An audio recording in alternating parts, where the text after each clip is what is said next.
played with Kadeem on his team like last weekend, and Kadeem the GOAT.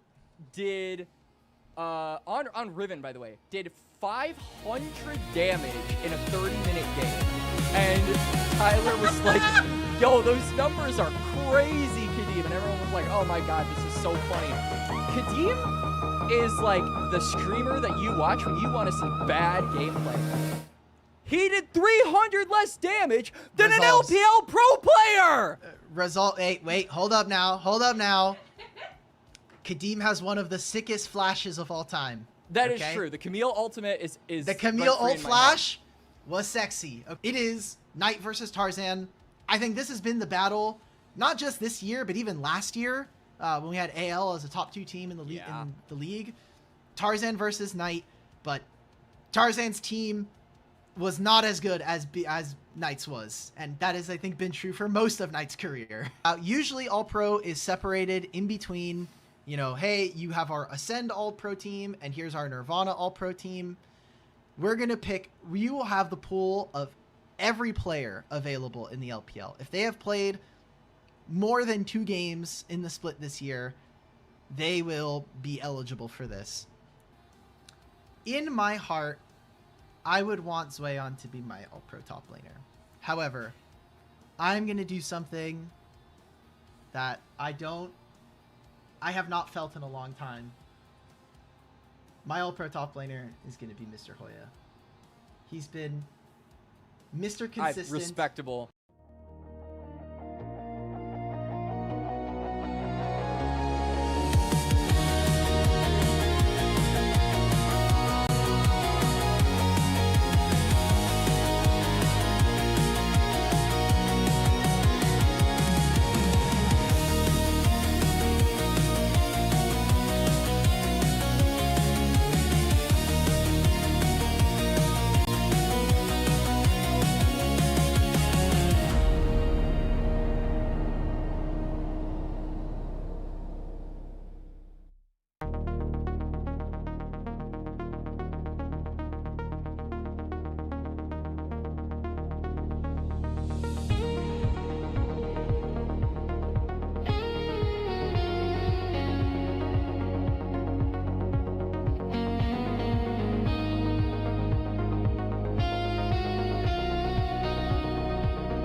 We're back!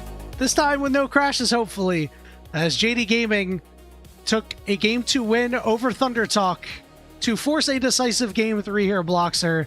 We have now seen twice where these teams have distinct advantages in their compositions. And because they got behind a little early, they've elected to allow those moments to pass them by. Yep. We'll see if it happens again in the third game, and if it does, I will be incredibly disappointed. Yeah, obviously we really hope not in this situation, right? We would absolutely love to see these teams actually play around their win conditions, get themselves into good spots in this game, and just keep that on rolling through. We'll have to wait and see, though, obviously. And as we keep talking about, right, this is an incredibly important matchup for both of these teams. The winner of this one puts themselves in a much better spot to be able to get what it is that they want. For JDG, keep themselves in one of the top spots and keep themselves out of that 6th place, having to face up against the worst of BLG, AL, or TES. And for Thunder Talk, winning here is the first step on the road to potentially getting themselves out of the bottom 2 spots and avoiding having to play in the play-ins. Yeah, and we talked about their schedule. It's EDG and LGD after this. Yeah. But the key thing is they're down a game, Thunder Talk. They are down 1 series. They are -7 right now in games compared to LGD's -3. We haven't talked about LGD's schedule. Well, later in the week, they have Team WE, which could be a tougher match, and Thunder Talk, which that heads up could be huge. Tomorrow, I'm sorry, in the next match, tonight, they have BLG, Yeah. which could just be a scheduled loss. This is Thunder Talk's opportunity to try to put destiny right back in their own hands. Yes. Because if they're able to get this win, and we expect BLG to win, all of a sudden you've made up a match. You're now, what, -6 to LGD's -5, maybe -4, and you bring it back just that much closer. You would both be 4-8 if that's the case. This is a prime opportunity for them to get it done, especially because they won the first game of the series. And like Colorcaster Alk says, if you can win one game in a series, you can win a second. Yeah, I really like it. And I like they bring up LGD as well, because I think LGD and Thunder Talk are going to be really interesting. There's a chance that we get to see them play off against each other in the playoffs, which I think would be really fun. I like LGD a little bit more than I like Thunder Talk. I think they've got more going for them in specific places. I think Tongyoan's been playing himself a really good split so far. I think Hung's had a lot of really fun moments. And I think Birdle as well, as much as he doesn't quite have the highs that Keshi has shown, has been a far more consistent player for that squad.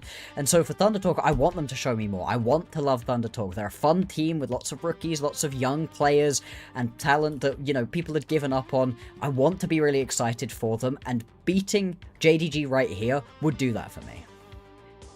Starting to see the phone lights come out. We saw 2 matches yesterday go to game 3. Almost had our first 9-game day in well over a year, Bloxer.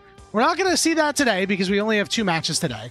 Yeah. But it's always nice to see the fans get a little bit of excitement out here and a little bit more fan interaction when the lights really go out for the third and final game. As you see the teams walking out here, a little bit of a wave to the crowd for On there, as him and the rest of the Blonde Boys are looking to come away with this win, looking to put their destiny back in their own hands, as mentioned a couple moments ago, and look for this team of really young, exciting players to be a team that you have to think about in the back of the mind, maybe, just maybe, could upset some people if given a chance in a playoff run. Exactly, right? You've got yourself some teams here that I wouldn't want to count out. I wouldn't want to think, you're just going to be easy wins right here. I mean, both of these squads have shown that they can pull wins away from some of the better teams that we have. JDG being able to win versus BLG just last week, right? You're saying, LGD may well have a scheduled loss versus BLG. Well, BLG have shown us that they can lose to some of these weaker teams, right? There are situations where you can be picking these up. I mean, as much as there's been a lot of talk, right, a lot of back and forth over whether or not we like the Group Ascend, Group Nirvana system, I think it's worked. Thinking about the LPL 3 years ago, before we had this system in, there were so many matchups that were just miserable. You know, watching teams that just had no right to be playing versus some of the top squads, and matchups that just didn't work out. Teams that were just never finding any wins for themselves, right? Whereas now, it feels like the gap between these teams is so much closer, right? Even the bottom of the league right here, the LGDs, the Thunder Talks, they're still able to find ways to win. I always want to know what this split would have looked like if they just decided we are putting all 12 teams together. I wonder. I think we're at that point now where we should have had it all together here. Yeah, maybe. And I think the reason for that is just because the quality of the teams that got sent to Nirvana, like NIP, like Invictus Gaming, was just so high, right? Yeah. And, you know, maybe there's a world where this Weibo Gaming roster doesn't exactly implode if they get more games against the With more LGDs, the Thunder time, Talks, yes. the EDGs Exactly. of the world. LNG is still miserable, but, like, you're gonna have a miserable team in a split. You can't avoid everybody being miserable, but if it's only one team at the bottom, yeah, I would have loved to have seen it all amalgamated, but obviously not the world we live in right here. Instead, we do still have this Group Ascend to be looking at, and we'll jump on into the draft here for game number 3. We've swapped sides this time around, Bloxer. So we'll see what the bans are going to look like here. This time it's Cassiopeia being banned by JDG as they take out the Lucian as well. Starting to see Poppy slip or get banned out a little bit more. In game 1, she was available. Formerly the most banned champion of the LPL. Still might be, but this time around, Thunder Talk saying, no. We are not dealing with this one today. Indeed, they're just going to take that one away from us right here. The lock as well, hitting the ban table as I think it should, right? This champion incredibly strong at the moment. We've seen people just taking over the Rift with this one. We'll see what the final ban coming out from JDG is going to be. If they just want to continue on with taking the strongest couple of champions off of the top of the board. They could have taken the Orianna, but they did not. The Fury instead going to be gone. So Orianna available right here, and such a high priority pick. I think Thunder Talk would be very silly to let this one pass them by, and indeed just going to lock this one in. Yeah, pretty clear signal that it was going to be a first pick Orianna once that lock gets banned. Lock a champion that can really run over the Lady of Clockwork at times. Wow. Another champion that can have a pretty good time is this Jarvan, especially on these champions that have a lot of difficulty trying to move out of the Cataclysm. Orianna's difficulty is high with only a flash. You throw Galio on top of it, all of a sudden, all you need is just a little bit of damage elsewhere for the JDG composition. Thunder Talk, you'd see them hovering this Kalista. We've started to see Kalista Renata at least 1 or 2 times. I think just the one. But it was nice to see, and we might see it here with this lock-in. There we go. It is indeed going to be this lock-in right here. Like I said, the Renata going to be the common pairing alongside it. A really strong, powerful bot lane. I absolutely love the hostile takeover. We already saw what the Encore could do for Arn in that first game. The hostile takeover very similar in that. JDG at the moment got themselves a ton of tankiness, survivability. They're really going to need the damage to be able to put on top of the rest of it. Could potentially just try for their mid laner at the moment. Grab something pretty standard potentially. The Syndra obviously has stuck around as something you could go towards. Instead, they're going to grab the Renekton. Now, again, plenty of damage on a Renekton, but more of a survivability pick once we get later on into the game. The team fighting out of JDG, incredibly strong at the moment. Yeah, but that is always difficult to deal with when there is a hostile takeover on the other side, as was mentioned.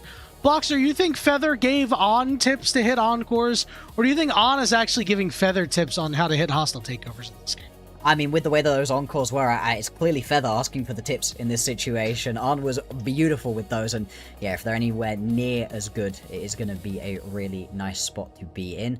We can see the Vayne band away.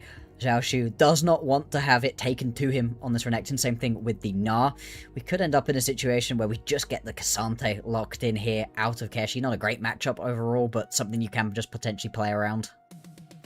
I'm curious to see what we'll see down in the AD carry role, down in the bot lane as a whole for JDG, because this is a lane that is incredibly dominant. Thunder Talk wisely banning out some of these AD carries that can kind of try to go in parity. So are you going for late game, or are you going to try to pick something that can match the early game might of this Thunder Talk bot lane? It's going to be pretty tough. Oh my God. Is Nico getting locked in? It's one way to try to stop Thunder Talk from going forward, and you can also throw Galio on top of it, but you do have to get in there in hostile takeover range. Yeah, the hostile takeover is looking better and better the later on that we get into this game. Still, JDG have told us they want one thing, and it is to fight the opponents 5v5, wombo combo it up. I really hope we don't see the misfortune right here out of Gala. That would be the absolute worst possible final piece right here. Here it comes. Do not do it to me. It's exactly what I don't want to be seeing in this situation. Any standard hyper carry, I think, would be really fun to watch, right? I mean, at this point, there's quite a lack of them really available to you, as the draft is unfortunately going to fail right here. Yep. Delay a game. We'll see what that one was all about. Hopefully we're able to get back in nice and quickly. So, Bloxer, one thing I noticed about the team composition for Thunder Talk is that they are mostly melee with a Nico. So, what other picks could we see out of Thunder Talk to take advantage of this melee composition out of the top lane and out of the jungle? Yeah, I mean, in terms of things that you really like to be playing, there's a little bit of a lack of it really still available to you, right? I think there's a possibility to go on towards something like the Jax for Keshi if he really wants to just take that dueling in, try to make it as much of a fight as possible. He hasn't really picked anything else that excites me in this situation. The Jace doesn't really like this sort of composition. I think it takes you too far away from being able to front-to-back team fight as you really need to. You could bail out of it, try for a little bit more of a split push composition instead, and try to play around something like the Yorick that we have been seeing relatively often from top laners. Again, I'd be a bit suspicious of it though. How would you feel shifting gears to the jungle about like a Skarner or a Wukong? I mean, in the top lane, I'd really, not to go from tangent to tangent, but I'd like to see us a Hen potentially. Yeah, I think this is hence fun. We just haven't seen it out of Keshi so far. He hasn't played it this split, so it is a little bit less of something I'd be expecting out of him, but I think it could definitely be fun. The Skarner, I really like. I think the Skarner's in a really fun spot at this point, and like you said, is dealing with people jumping in onto you. I like the Wukong a little bit less. I think as much as it gives you some earlier potential to be playing around it, it's a bit less survivable later on in the game, and there is just so much melee burst damage. The Thundertalk, they can also, again, as we're saying, bail back out and decide, no, I don't want to be playing into your melee so much, potentially go for something a little bit more pick-orientated, but that is pretty hard when they've already picked themselves up that Callista Renata. I was Junja on the verge of just cracking up a couple moments ago. You could see him, it looked like he was really trying to stifle a laugh. He's just kind of sitting there, a big smile on his face. Something has tickled his fancy just a little bit. I can't imagine what it would be in a series where you're going to game 3, where you are desperately trying to avoid a week that sends your team straight to hell, right? A win here will lock you top 6, give you an opportunity to get out of that 6th spot as well, and a loss will have you still fighting to stay in that top 6, but make 5th really, really difficult to attain. And as you mentioned earlier, Bloxer, how bad it is, the difference between 5th and 6th place. Yeah, I mean, 4th and 5th, they're identical. You're playing up against each other in that first round of the playoffs. That's fine, that's chilling, doesn't really matter. 5th and 6th is a really horrible difference. There has been a real gap that has formed between our top 3 teams in the league, right? 9-2 BLG, 9-3 AL, 9-3 top esports, right?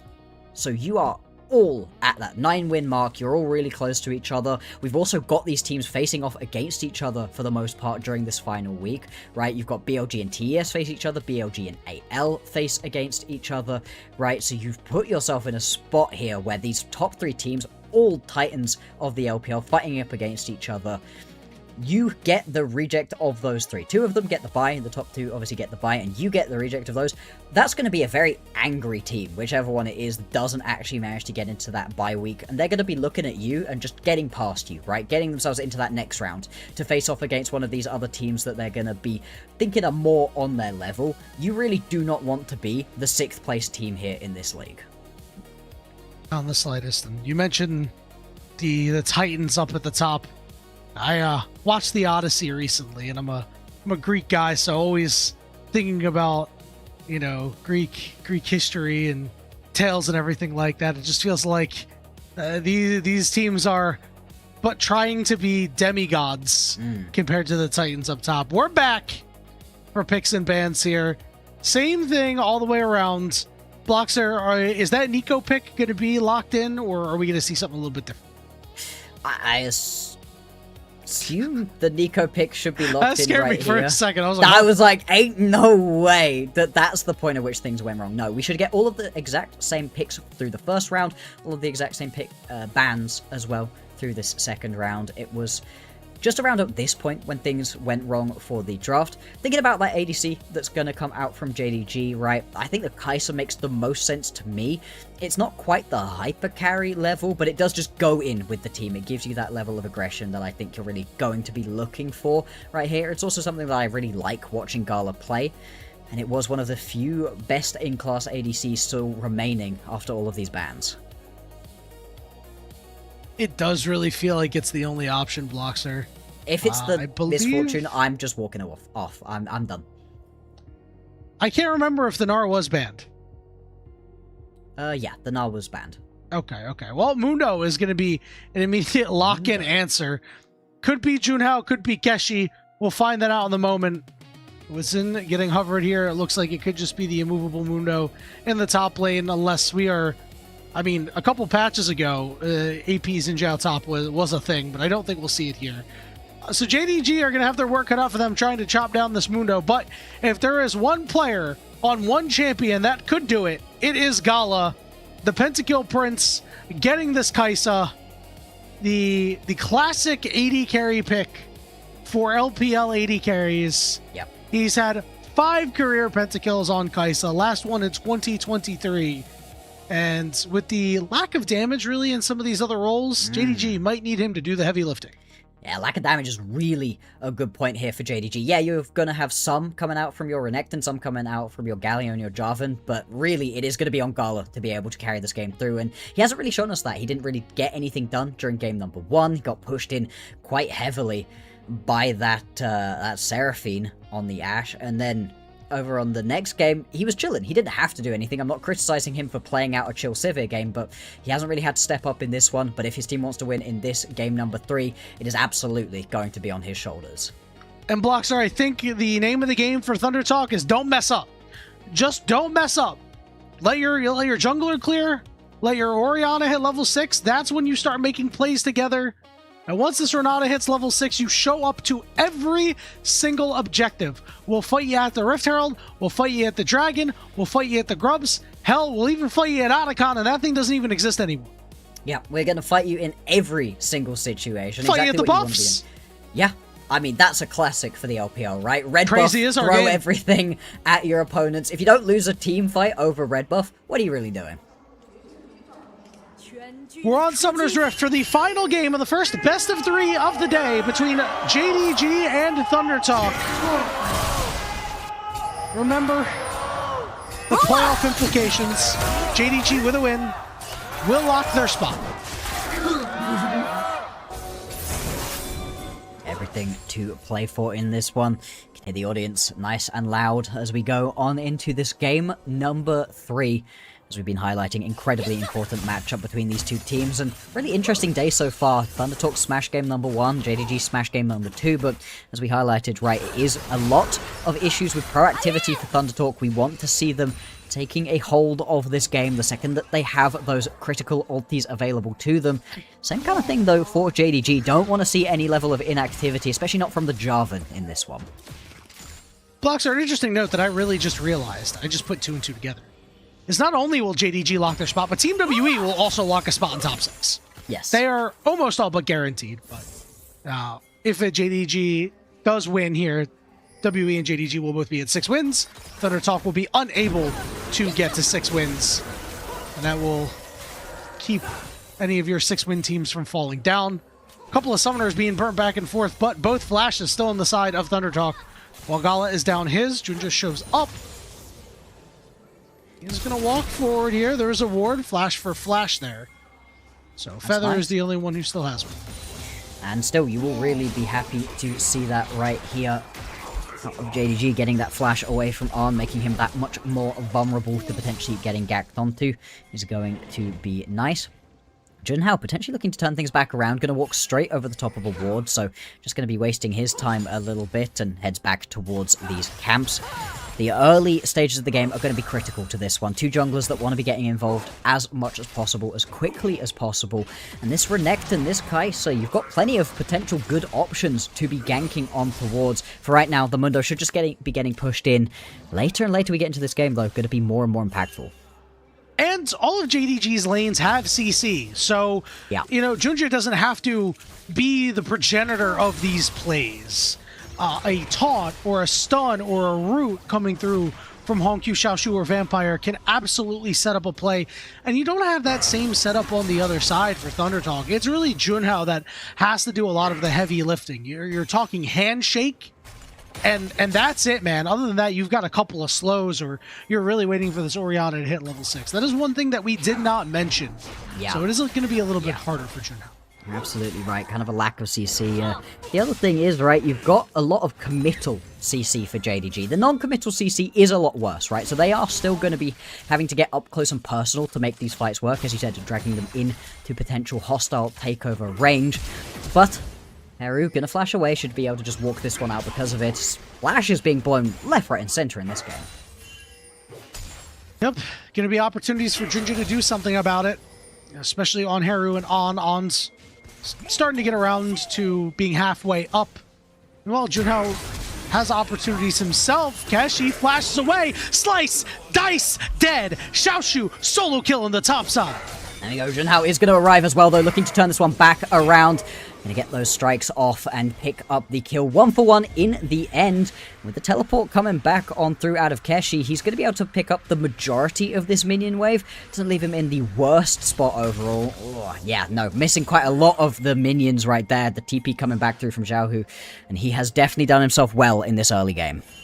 All right, Bloxer, it's just a matter of who's going to use that kill better. Junhao still clearing a little bit of extra gold in his pocket. That next recall going to be a little bit more potent. Junja showing up here in the mid lane. Hongq getting ready. Justice Punch with the taunt coming down. But look who's here to maybe save the day. It's Junhao. Haru takes a lot of damage. But he can't get on top of Junji. Will knock him up. As Junji will not be able to convert that kill. But Xiaoshu has the Dominus right on top of Keshi. Keshi's level 5. Okay. He's getting bullied off the wave. This is a tough start for the Thunder Talk top laner. Really is, and I mean, it is a tough matchup for the Mundo in the laning phase, right? What you're looking for is getting so late on into this game that absolutely nobody can kill you, and hey, we're talking about lack of damage potentially. We could really see that. Keshi really only needs to be focusing on as much armor as possible, and he should be pretty safe throughout the rest of this game. It's going to be a while in the future, though, as right now, Xiaohu going to be all over this game. And we have talked about Keshi struggling at times in lane. Even lane in game 2 was not perfect when he had the counter matchup. He got solo killed. He gets solo killed here. It happens a lot to him. He is kill or be killed up in this top lane. And right now a almost 900 gold lead for the Renekton on the side of JDG. What did we say for Thunder Talk? Just don't mess up. Just get to level 6. Yep. And let JDG's composition do the work for you by turning things around. Thunder Talk have started up this dragon, and they've brought all 4 members from the bottom side over to it.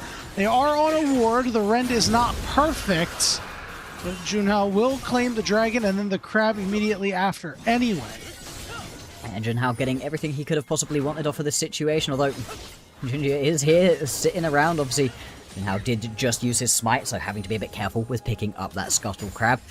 Thunder Talk not messing up, looking pretty good so far. Even Keshi going down by a couple of kills is not necessarily the end of the world. You just have to be careful to allow Xiaoshu to get himself too accelerated ahead of the pace of this game. So far, nobody going to be able to pick up any first items, as we have had a pretty slow overall first couple of minutes. We continue to watch these top laners just duke it out, right? You do have that ulti available to Keshi, but he still needs to be careful, right? Xiaoshu can turn things around very quickly. You're saying duke it out like Keshi's fighting back. He looks like Rocky Balboa true. up there. That's he is true. just getting punched in the face and is just trying to absorb every blow. Bloxer, Feather is almost level 6 here. On had to cancel his recall as Vampire making some sneaky plays. The exhaust goes down on the Vampire, but here comes Galio from the skies on that grand entrance. Junja has this Cataclysm. They are not level 6. Good flash from On. He gets a bailout, but he will die alone, and Feather will too. It's a double kill for Gala that does get traded back by the turret and Feather. Hongq is going to walk into turret range real soon with the Justice Punch. The failed flash, but On still gets the credit for it. Oh, Junhao, that's rude. That's rude. There was absolutely no way the Hongq had been alive long enough for that to be an execute. There's Do you really want to test it? Yeah! I mean, that is a big flash to have just blown, right? That stops you from being able to make a ton of different ganks happen, ton of extra survivability for this Xin Zhao just gone. I mean, yeah, I think you test it in that situation. You know how long it takes, and it was certainly not that long. You saw Xiaohu start heading bot and then back up top. You saw on the player cam, he did not look particularly happy about that assignment. He's going to have to contend in the 2v1. On and Feather are now both level 6. Thunder Talk are now up at these grubs. They will be the ones to start them up. If you could take them away from Xiaoshu, who has largely been dominating Keshi, this is a pretty good pickup for Thunder Talk. Junja maybe wants to get in. It's going to be 2 over to Thunder Talk. They will exit out on the top side of the map. Indeed, they will. Just gonna run away. No need to stick around for too long.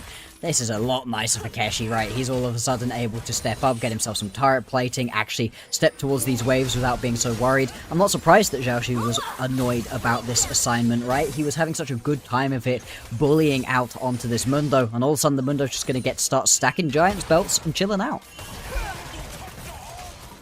This does mean that Gala is having alone time down here. Not under too much threat. Should be able to farm this up pretty well. Also going to get a lot of solo EXP. And when you're up, 2 kills to 1, and you're a guy with a legendary rap sheet like Gala's, you give him all the resources, especially on this champion. You ask Gala, hey, bud, where do you want to go? It's your day today. Exactly. As much as Xiaoshu's been showing us some pretty fun moments, Gala really does have to be the main carry in this game, and makes sense to give him as much of a chill time during the laning phase as you can. Extend that one out for as long as you possibly can. Just about 10 minutes into this game, about 1,000 gold lead right now for JDG. The majority of that sat in the mid and the top lanes, but nothing too major really to be writing home about. We should be getting first items coming through in just a couple of recalls at a time. It is going to be first item now for Xiaohu, so he is in a really strong spot with that Eclipse. He's going to be so hard to kill if you bring multiple members over, because the items are just not quite there yet. You got a lot of belts, Dr. Mundo, scene kid at the mall in the mid-2010s, a bunch of belts, maybe a couple studs or two, but nothing else really elsewhere. You have Junhao, who has this completed item, but a Lost Chapter, some Gluttonous Greaves, and that's really it. So Thundertalk are going to have to be really careful wherever Xiaoshu is. 20 seconds until the next dragon is up. You can see the members on JDG taking some recalls. So Thundertalk might be able to get in first. Yeah, we'll see if they're going to be able to keep this one up and just keep the pace of this game at the rate that they want it, right? They don't want to be accelerating it so fast, right? And they're not under massive threat to make this game happen as quickly as possible, but they do want to keep themselves with this little gold lead at the moment. Can potentially just go fight for this Drake. I mean, as we said, right, you've got some pretty strong first items coming on through now. Junhao's going to look to clear out this control ward and just going to throw that Demacian standard. It is going to go in for the knock-up here. It is a 1v1 currently, and they flash Cataclysm. Here comes the Galio over the top as well. Fate's Call, just trying to get them away, but the taunts go down. On bleeds out. Gala going deep for Feather is going to be able to find him, and now it's Gala versus Haru, and that's a fight that Gala's going to win every time. Keshi's in the middle of 4, and he goes down to Xiaoshu. It's a huge win for JDG. 4-0, and they get the dragon to boot. Man, that's such an unbelievably sexy start to this fight right here, out of Junjia. And it's so nicely played, right? You drop the Demacian standard over the wall, which starts the dragon up, which gives you an initial knock-up. Then you use the drag to get the second knock-up. Watch it right here. So he's clearing out this ward, you know exactly what's happening. Demacian standard, so the dragon gives you a first knock-up. Then you go in to get a second knock-up, and all of a sudden Junhao's just not able to do anything to start this fight out. Then you go over the wall with the Cataclysm to catch everybody in. I mean, without that Fate's Call, it's an even quicker teamfight win out of JDG. But as it stands, really well executed, and I love just the immediate pulling of the trigger out of the JDG members. They collapse instantaneously. And there's only so many members that you were able to hit with the hostile takeover. It was a really low value one. You're gonna need a lot more angles that are advantageous to Thundertalk if you want this hostile takeover to do what it does.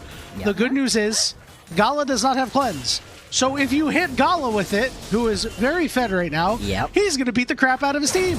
Exactly. Now, the worry here is that it's always a bit risky to rely on the hostile takeover landing. The reason this ability isn't completely busted is because it is actually quite hard to land across multiple members in these team fights, and as much as Arn has showed us his ability to land those encores, Feather has yet to show us that specifically in this series.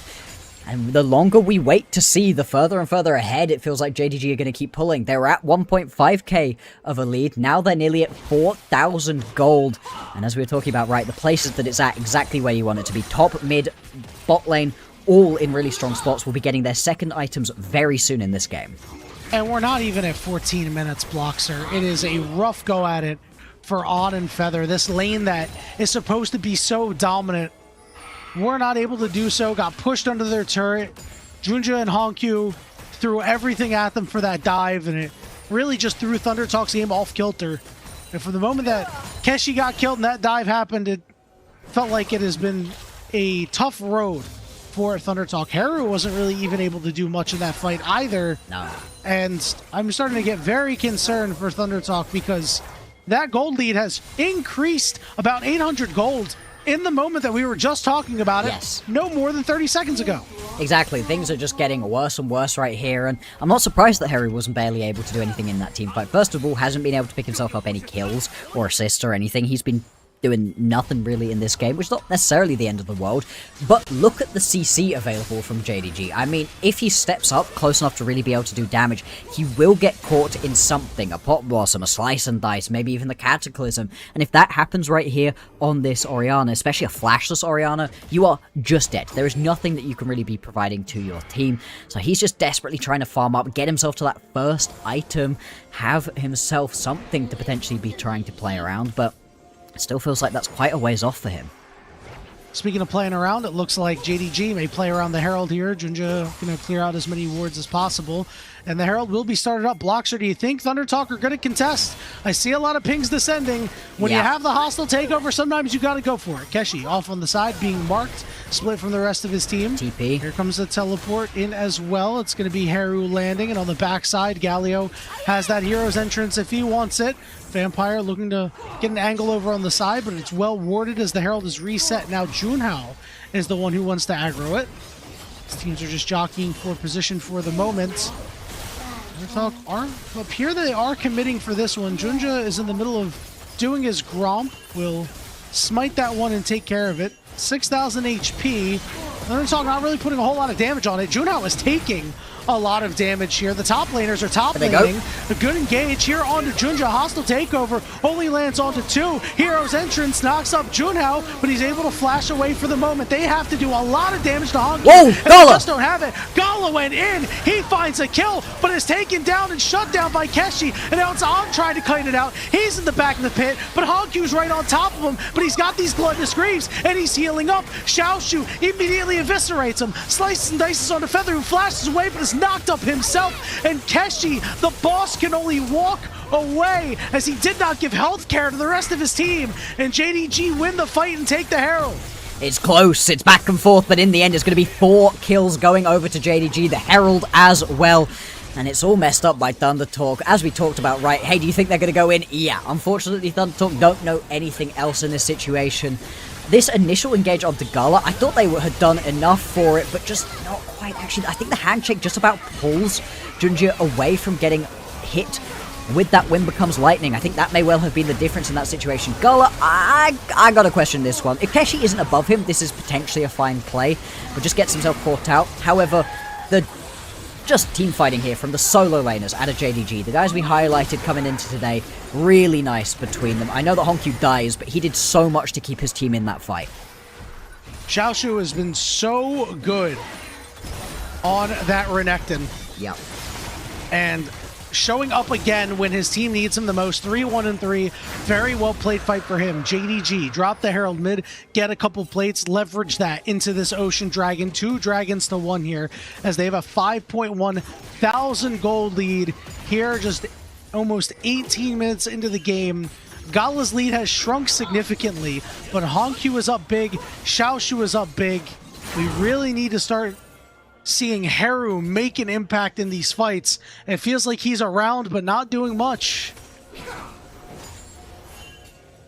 Just hasn't been able to get involved in this game, hasn't been able to put a mark onto this one really at all. And Thunder Talk, the map's going to keep getting closer and closer in on them. 5,000 gold down at this point, losing towers across the board as well. Next big thing to be fighting around could potentially be the Baron in 2 minutes time, but I'd be surprised if we see an instant startup from either of these teams.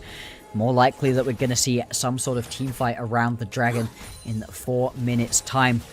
Until then, for JDG, they just need to keep it a buck. They don't really need to change anything at this point. They've got plenty of pressure on these lanes, and anytime Thunder Talk have tried to be proactive, things have gone wrong. Imperial Mandate picked up for Honku, or as you might call it, Imperial Mandem. Teleport coming in for Haru on the top side is they're really going after Keshi now. Balls on him. Shockwave only lands on the one, but they have to get to Xiaoshu. He heals up so much. Oh the my hostile God. takeover is pretty good, but On got knocked up, and On's gonna go down himself. The front line from JDG is too strong. The Pop Blossom is just for show, but it's Gala picking up a double kill. Little bit overly aggressive right there from Zhao Hu. Nearly gets himself caught out, but actually the rest of the team able to rotate that a little bit quicker and come along and bail him out. A couple more kills going over, and boy, you said Gala, pentakill king right here. Not sure if he's going to be able to grab one of those, but certainly is playing this game out incredibly well. Only 2 items at this point. The Kai'Sa really doesn't deal that much damage with these couple of items in inventory, but it really is more than enough in this game. Boxer, he's got 7 kills in almost 20 minutes. Are you sure he's not going to be able to pentakill this game? He might do. You might eat those words later. I we'll hope see. so. I hope so. It would be absolutely sick to see. You said 2023 last time he got a pentakill on this champion specifically. Obviously far more recently that he was able to get a pentakill in general. And it's always good fun to get to see a Kai'Sa penta. It's different to like a Sivir penta, right? It feels like you really work for a Kai'Sa penta. And there's a lot of flash too. It's just really fun. You get to why League of Legends is so great, and stuff like that is really fun. You know what else is really fun? Being up 6,500 gold. Yeah. Because that's what JDG is doing, cruising here at the 20-minute mark. Bloxer, could you imagine if Vampire's Pop Blossoms have been like good this game? Because this Pop Blossom's been a little lackluster. Yeah, they really haven't been hitting so far, as we are going to get the Baron started up right here. I said I wasn't sure they were just going to instant start it. Never mind. They're at least going to check to see if Thundertalk are awake. Gala is fully tanking this, but I mean, they can't step up at this point, right? You're finally going to get a ward over the edge of the pit in a second right here from Heru, I think, but okay, they are going to pull off of this one. I think they could have finished that. JDG, what? This is why JDG is 5 and 6. Hold that thought. There's that Pop Blossom we were looking for. And only one member gets hit with the hostile takeover. Gala gets Shockwave, but he stands tall, and he gets to the back line, and he's right on top of Feather, who gets stunned and cut down. Another double for Gala, and he might be looking for a triple, but Keshi will shut that down. But the rest of JDG will avenge their fallen member. Pings on the Baron. Another huge fight for Jin Dong Gaming. It's going to be a much slower Baron than it was with the Kai'Sa available to them, but still, the Baron nonetheless. As you said, right, a bit of a weird decision to pull off of the Baron, but clearly knew they had an angle to go for a fight. And Vampire heard you. He heard you insulting his Pop Blossoms. Here you go. Vampire sees him, flashes over the wall, boom, straight into the Pop Blossom. And at this point, you're kind of just walking your way through this fight. The hostile takeover just doesn't do what it needs to in this situation. Yeah, and Gala, he's just able to keep running this one through. Needed to have a bit more space from Keshi, so he keeps stepping forwards in this situation. The flash from Keshi just enough to get him within range to be able to land one last auto, pick himself up that kill. But, I mean, one death in and amongst all of those kills coming through, and oh boy, that's going to be that 3rd item completed right here out of Gala. He is well and truly rolling in this game. When the key carry gets hit by a shockwave and does not die, that's how you know the game is in a very sorry state. Thundertalk descending upon Xiaoshu, looking for a new pair of croc skin boots. Couple teleports going to be coming in. Heru is going to be the one who lands first. Xiaoshu flashes away, still desperately trying to take this man down. The Dominus gets popped. He slices, he dices, he's still alive. Taunt goes down, but a great buffer on the Justice Punch means that Honku escapes. And look what's happening mid lane. Yeah, you're just losing out on the rest of the map. Now they're going to desperation go for this Drake. They might get the Drake in this situation, but the collapse is coming through. 5v4. Flash! There we go. There are the knockups! Huge fight opportunity! Gala is free hitting and very healthy. Ults to the backside, but Keshi's been a big thorn in his side, and he will survive this time around. It's another double for Gala. And this game looking like it's well and truly over. Baron empowered minions. You've only got Junhao left available. And the push coming through in the mid and the bot lane. JDG, they may well have done it. They may well have got themselves back to 500 and putting themselves in the hunt for one of these top spots right here in the league. And it just looks like another Thunder Talk series where they get ahead, they get a good win, have somewhat of a competitive game, and then they just run out of gas. They just fall flat in one of these games. Now 2 of these games, really. It has just been a story that you've seen over and over and over with this team. They're good for one.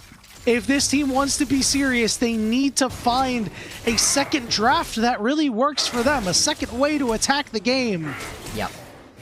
And remember, game 1, really, it was not ThunderTalk's proactivity that got them the win. It was JDG over-aggressing, fighting in situations in which they had no right to be as aggressive as they were, and ThunderTalk doing a good job of punishing that. We can give them praise for being good at the punish, but in this game, where all of a sudden JDG are finding good fights and making fights work for them, it just doesn't feel like ThunderTalk have any real answers. Their opposition are too tanky, there is too much damage available on Gala at this point. Xiaoshu is playing another beast of a game right here. He's not going to come away with the MVP from this one, but boy has he been a big part of this victory so far. Let's see if they can at least get themselves over the line and go to 6-6. It's not over yet, Bloxer, but it is certainly not in a good state. ThunderTalk needed to win early, needed to win these team fights, and now you're talking about going late. You need your 6-item Callista, I think, is the only chance that you might have, and I don't know if ThunderTalk are going to get that far. No. The Baron power play is a Durex Baron power play, 3,500 golds. Certainly a good sponsor there, because JDG looking to wrap up this game.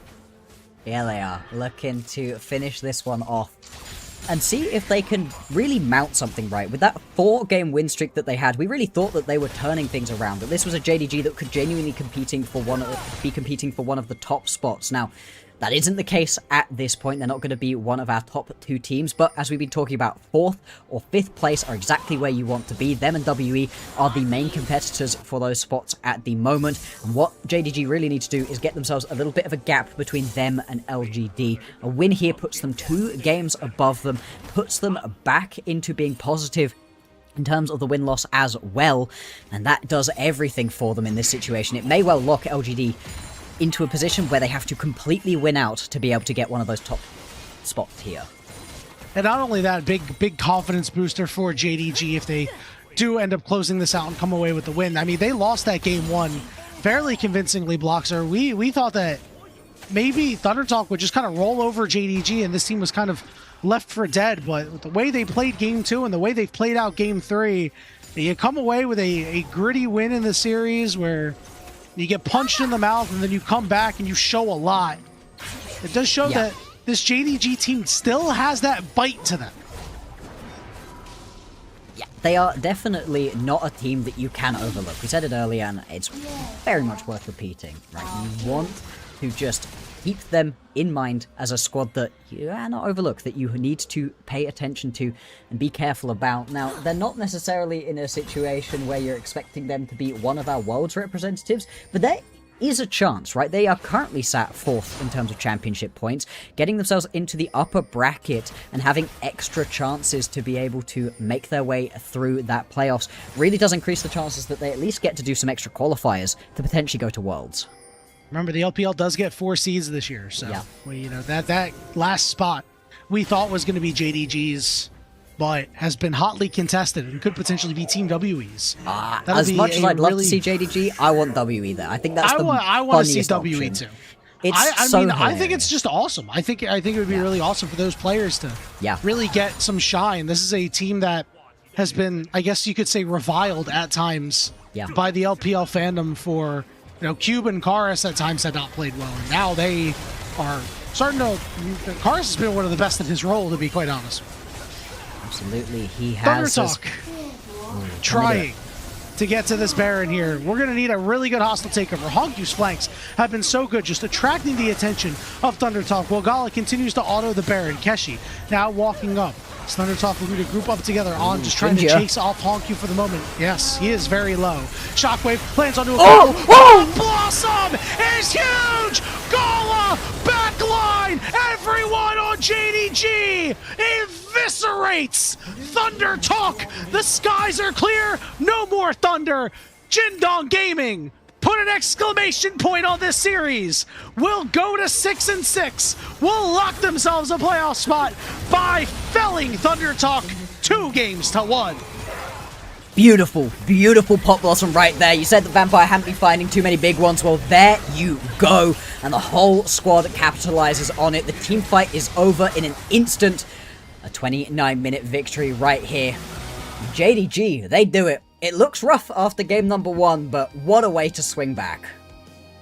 If you blinked, if you looked at your other monitor for some reason, you missed the entire fight. That was awesome, honestly. Sometimes you just see flashy things happen, you go, hot damn. Yeah. They came together for that final fight and said, we hit the go button. JDG victorious, up to 6-6. A really nice performance in the back half of that series. They got to clean up those game 1s, though.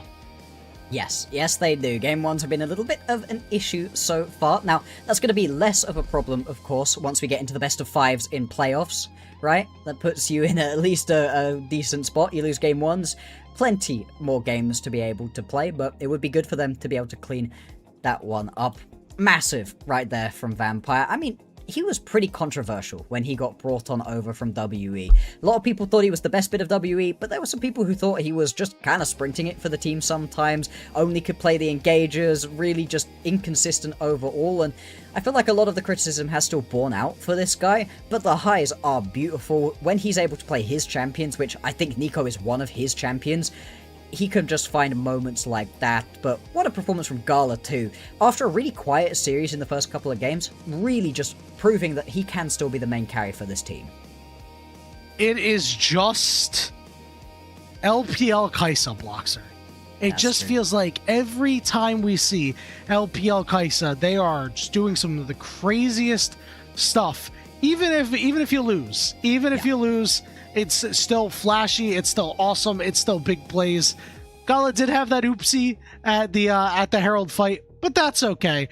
I thought for a second when I saw him get to that back line and rip through everybody and just drop a Q onto everybody, I thought for a second, oh, Bloxer, this could be that Penta. And I looked up at the kill feed and I saw the first one go to Gala and I'm like, oh, and then I saw one of them go to Xiaoshu. I'm like, not gonna come through for us in the end, unfortunately, but hey, it would have been super sick to see. It was still super sick to see. I would love to see the replay of that team fight once again. That is you will, don't worry. Yeah, that is what you pick this composition for, though, right?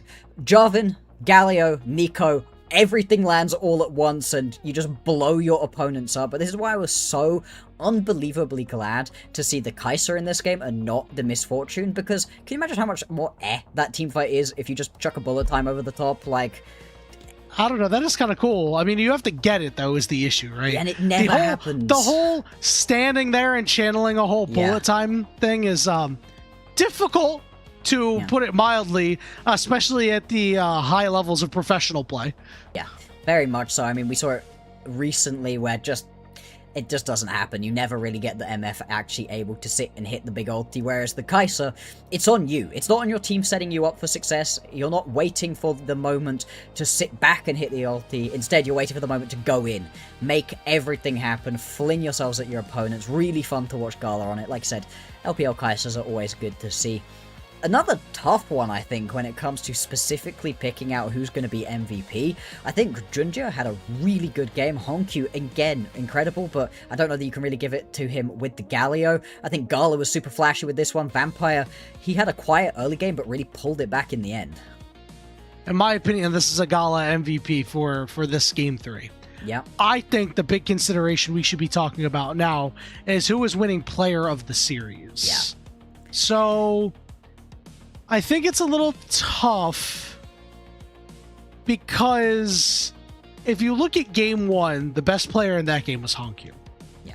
If you look at Game 2, the best player in that game was Xiaoshu. If you look at Game 3, it was, largely Gala for the flashy points, right? So now we have to determine, okay, who played the best series as a whole? And it's so hard because there's a lot of inconsistency. Like, you could throw Game 1 for JDG out the window for everybody except for Honkyu. So that already gives him a leg up. Yeah.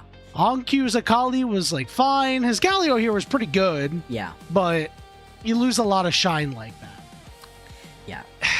Gala does nothing in game 1. He doesn't have to do anything in game 2. I don't think you can give it And then to he him. does everything in game 3. And then he does everything in game 3.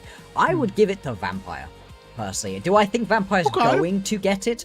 No. But in game number 1, you know, it's not great from him, right? They kind of get pushed A around. couple good plays. Yeah, he's doing, and he's on the Lulu, right? I mean, how much can you really expect from him on the Lulu in a loss? That it's not going to be on you that you lose a game as Lulu unless you miss a wild growth, which he didn't miss anything specific. I think his Karma game was really good, really underrated just how much he was doing for the team in that victory. And then the Nico, yeah, it was pretty quiet early on, but later on in the series was looking really good. Take a look at the damage charts. Wow, Xiaoshu did a lot of damage. I know a lot of that is on the Mundo. He did solo kill Keshi. I mean, I do wonder how much of that is going to do a lot of heavy lifting. Xiaoshu did have a really good game here. Yeah. He had a really good game 2 and game 3 as well. Like, yeah. Maybe they end up There's giving a it to chance. him instead, but I just don't know how you couldn't give it to Gallo or Junja or Vampire. Xiaoshu would be 4th on my list. Like, hey, thanks for all your hard work in the early game, but I mean... Yeah. You know, Junja being everywhere, 2-0 and 23 is hard to say no to. The pop blossoms later for Vampire. I think if he had a consistent game from start to finish, then we're looking a little bit different. This is a tough one. There's a lot of fence sitting here because I don't know. I actually just don't know. Yeah, I've gone in quite hard onto Vampire for my overall series MVP, but Hogyu also had himself a really, really good game 3. Carly was kind of meh, but he was the I'm only not giving competent him player player of the during game series. 1. I'm not giving him player of the No, series. Sorry, I that's can't. fair enough. It's going to be fascinating to see what the split is as well. If it's all going to letter be of just the law, one person. It should either be Vampire or Xiaoshu for the way that they played in the 2 wins. Yeah. Now it's just a matter of, if that's the case, who did more in game 1? And that would easily be Vampire. Vampire. But I do think it would be a little weird to see Vampire win 0 player of the games and win player of the series. And win player of the series. It would be odd, but that does kind of tell you how little the others managed to do in the losses or in the games that they didn't, you know, have their MVP performance on. But you're right, it would be weird. You know, that's not usually what they end up doing. Maybe it does just go to Junji because he still had himself a very good game. This game 3 was just Excellent such domination from start to finish. I mean, that flag and drag play around the Dragon Pit to really kick things off was really fun. You could just call it Jarvan slop, right? Sometimes you play a game and it's just Jarvan slop. You throw down your Demacian standard, you give everybody attack speed, and because of that, you know, you rack up a bunch of assists. So maybe that's the case. I mean, you want Gala for the MVP for this game 3, right? You think that's where this one should be going. But there's no way to give him series MVP because he just didn't do anything in the first 2 games, really. No, not in the slightest. Right, give us the these replay plays. of this Really, final really fight. nice fight. They're just team This fighting was- as a group properly. We were talking about different pages, right? After game 1, absolutely same page in this situation. No doubt about it. Here's that final play. That just looks so good. Doesn't matter if you hit the Nico with a hostile takeover once you've already gotten to the So apex of your jump. good. Oh, my and God, he got it's exhausted so too. good. Junhao it's literally gorgeous. watched all of his team die while he was in the middle of a wind becomes lightning cast. Like, in the middle of that cast, he goes from, all right, well, this is going to be a tough one, to, what the hell happened to my team? Yeah. He watches them all turn around to look at him at the same time and goes, oh man. Oh man, there's nothing to be done in this situation. not again. Not again. And yeah, that's just gonna be pretty overkill in that situation. I don't know that they're gonna be able to survive in that situation, even if you don't land every bit of your CC and damage on the main carries all at once, but when you do, teamfights certainly look like that.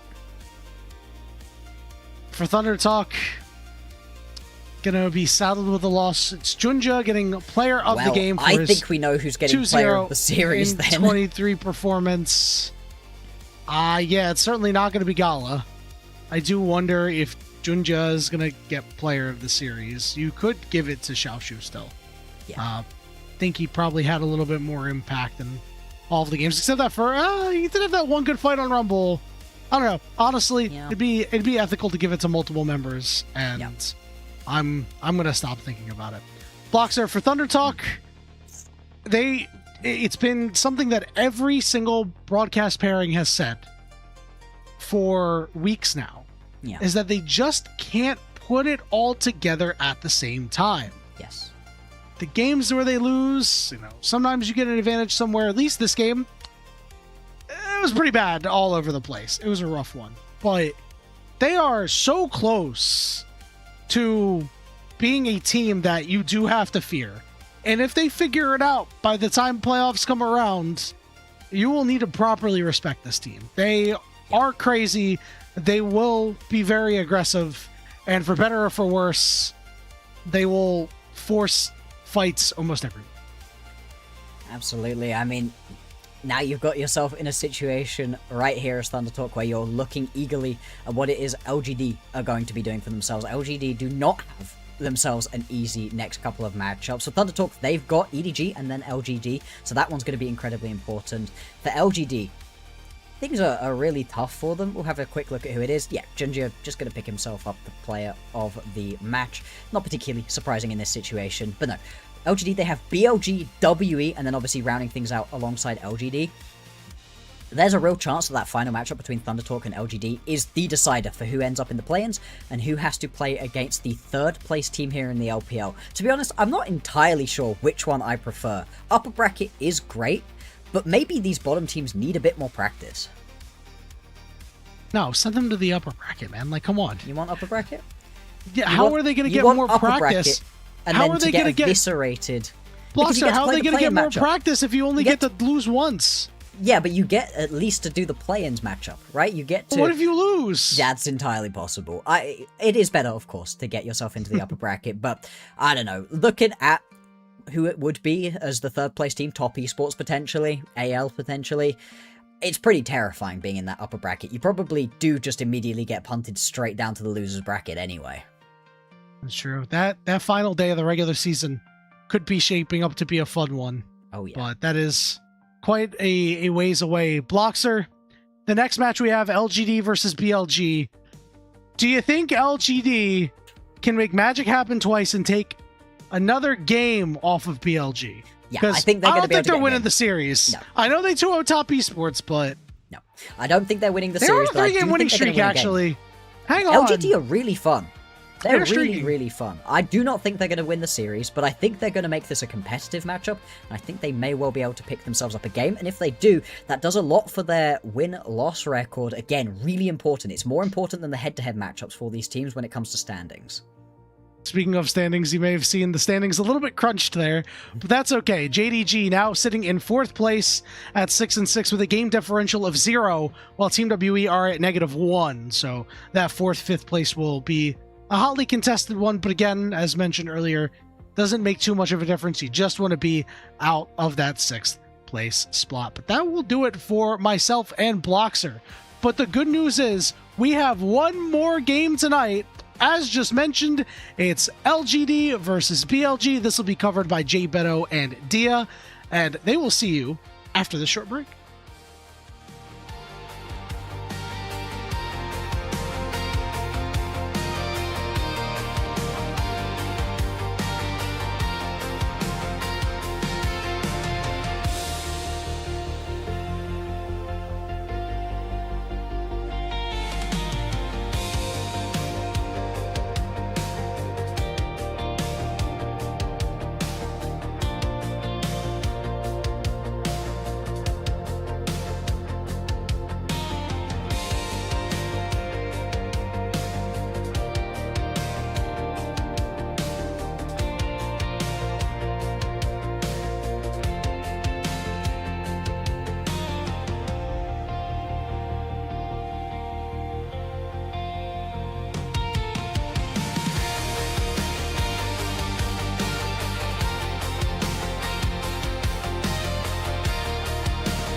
Hello, everyone, and welcome back to the LPL English broadcast. It was a fun series this morning, Blocks, or this morning, this afternoon, this evening, whatever the before times was of this series.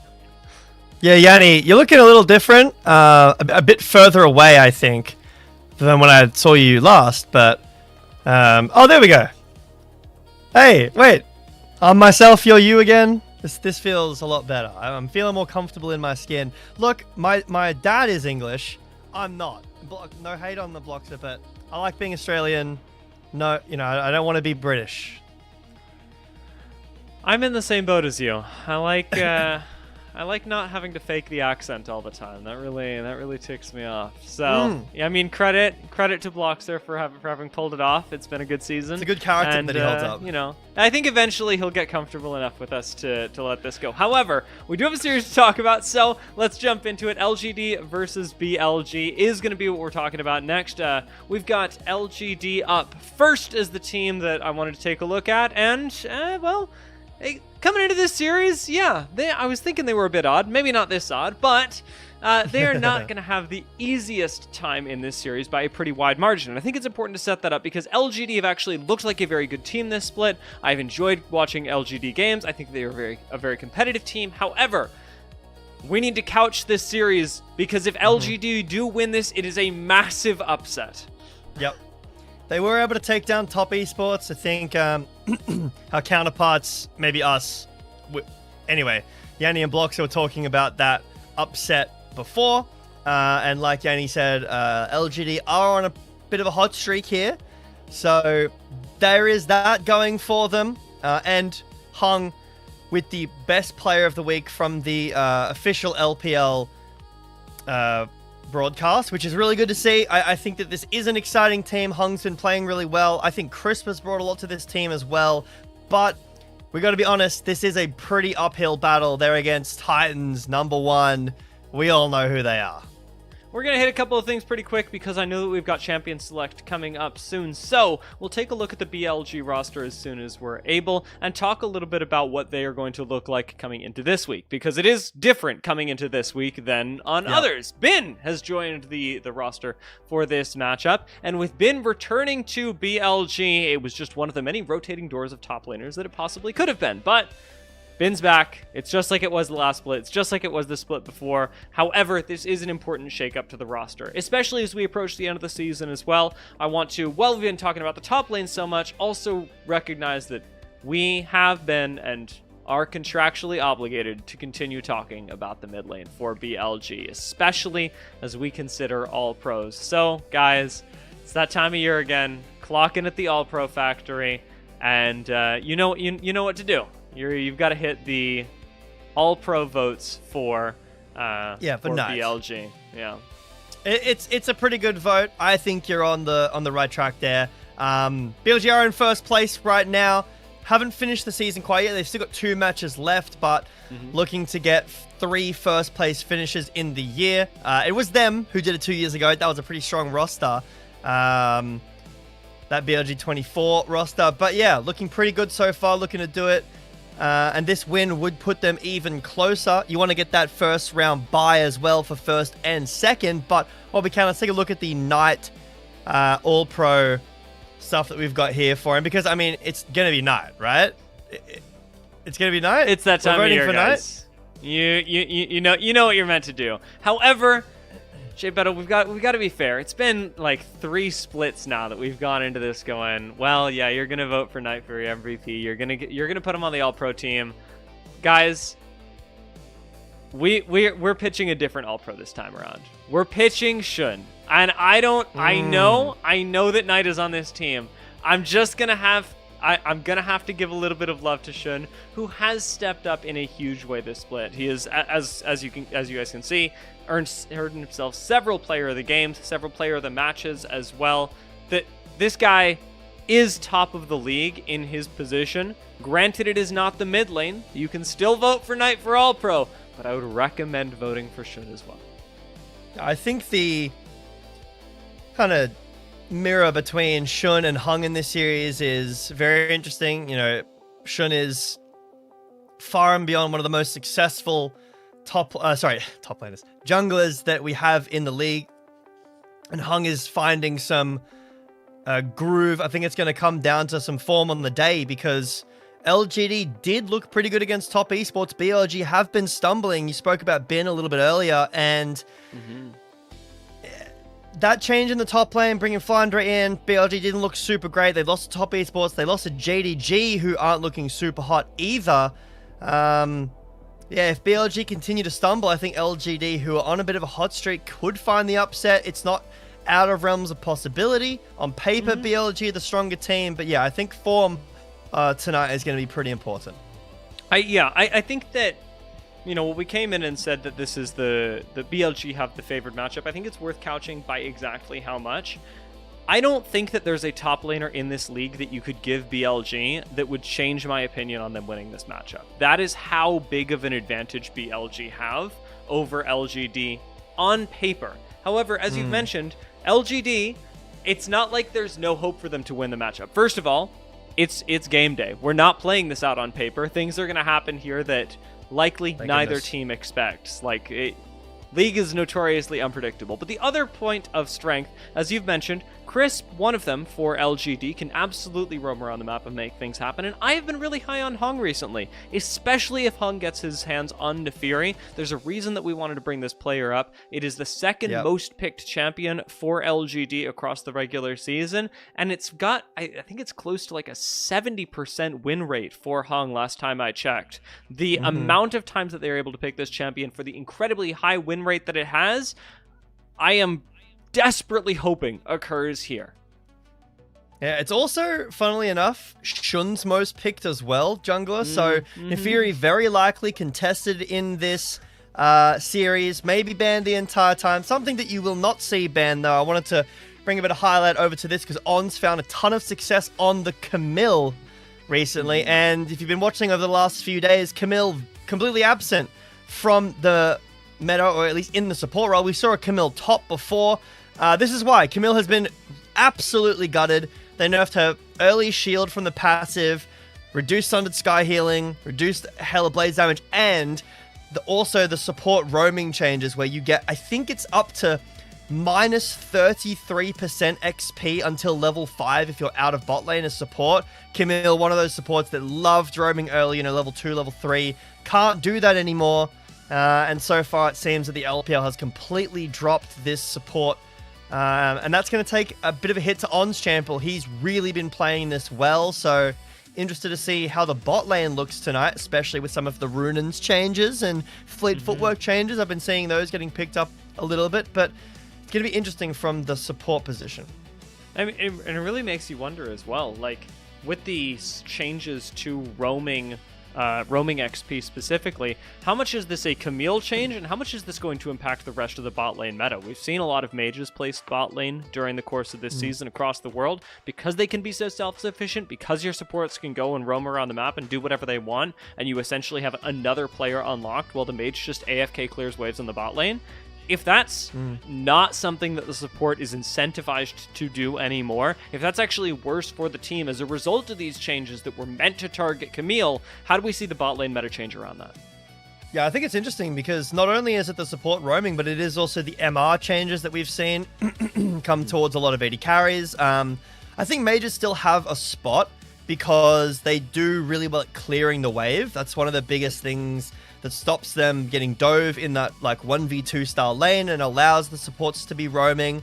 It'll allow for some more trade heavy bot laners to be picked up, and you know, we've seen that in some of the Kalista lanes that we just saw. Obviously not picked into mages, but normally something like Kalista would be unplayable into a mage because of how much you're getting poked out. Maybe that's a little more playable.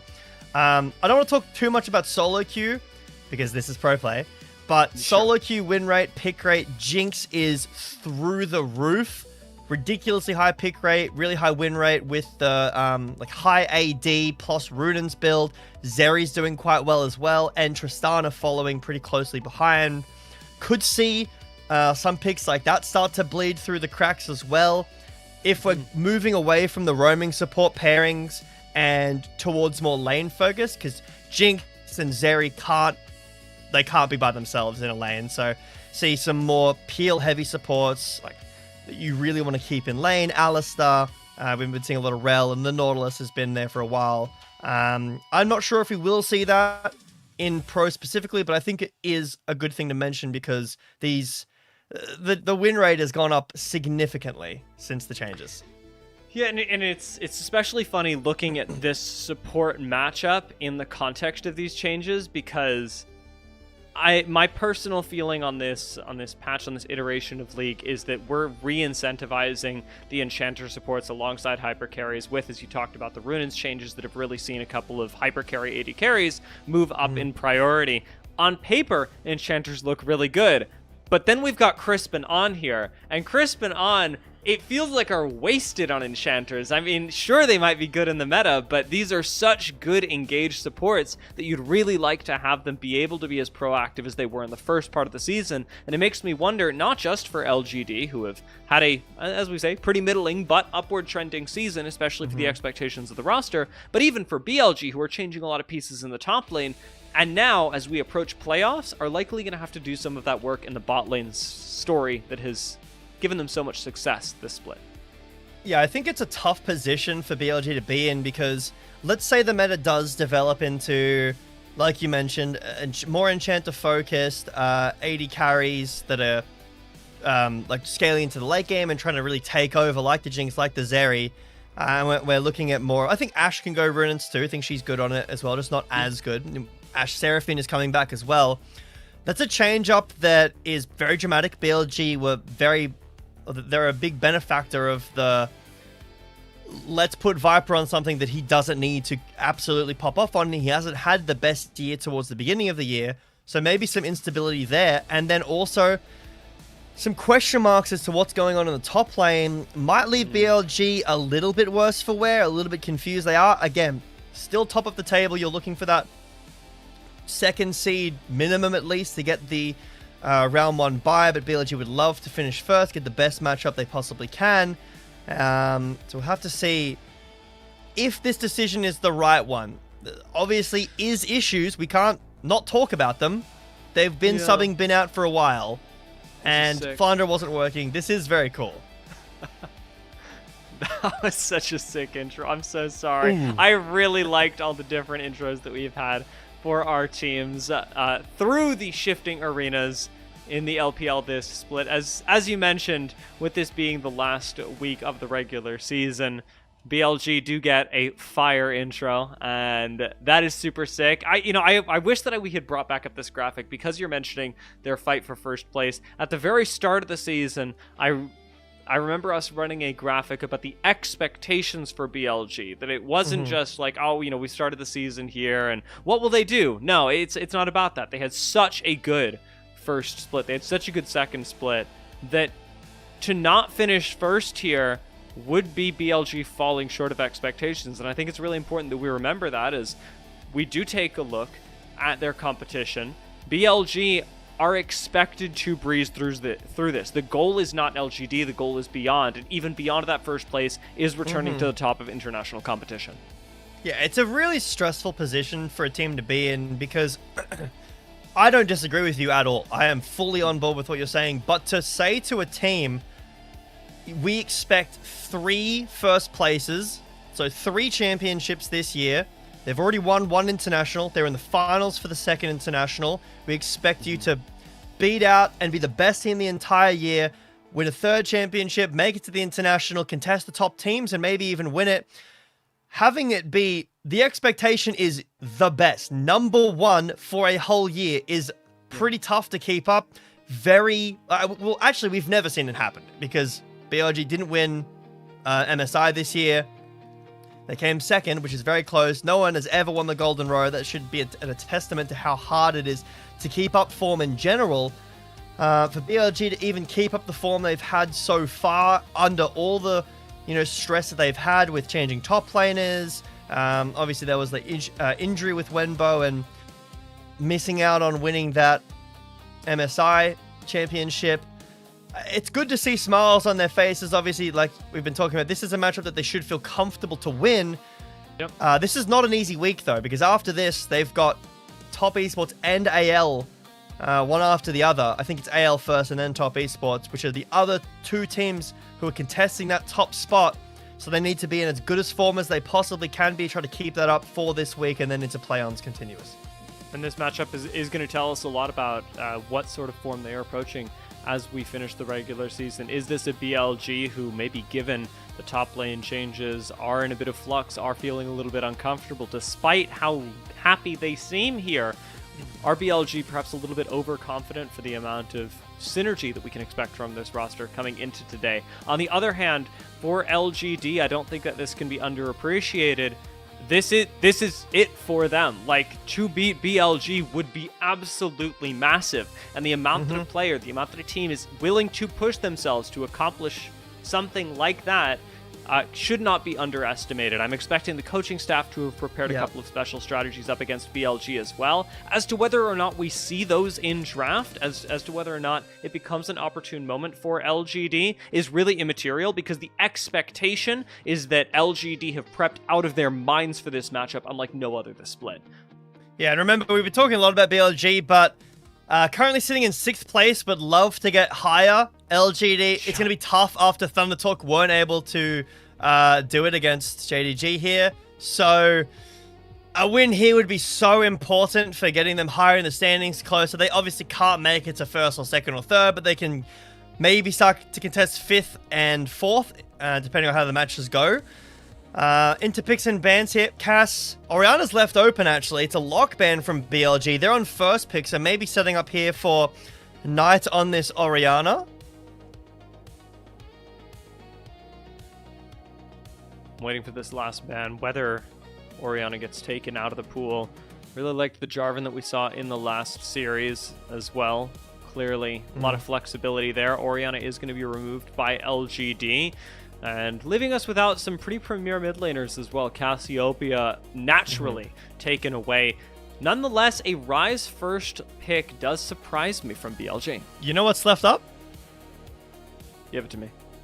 The Nefiri is up and available for either of our teams to take. Now, I don't know if Ryze Nefiri is super good. I would expect a Lee Sin with this Ryze. That's my favorite pairing, at least. And I think the Nefiri does pretty decently into the matchup that we've seen here. Could just be Ezreal Karma. Bot lane here for LGD. Very strong. A lot of mobility, wave push. You can obviously pair Karma with other things if you want to go the Nefiri now and deny it from Shun. Go Ezreal on 3, or if it gets taken away, you can go Siva. I like that matchup as well. I think LGD have a lot of cards here that they can play, and feels like they're kind of winning, or at least on top here.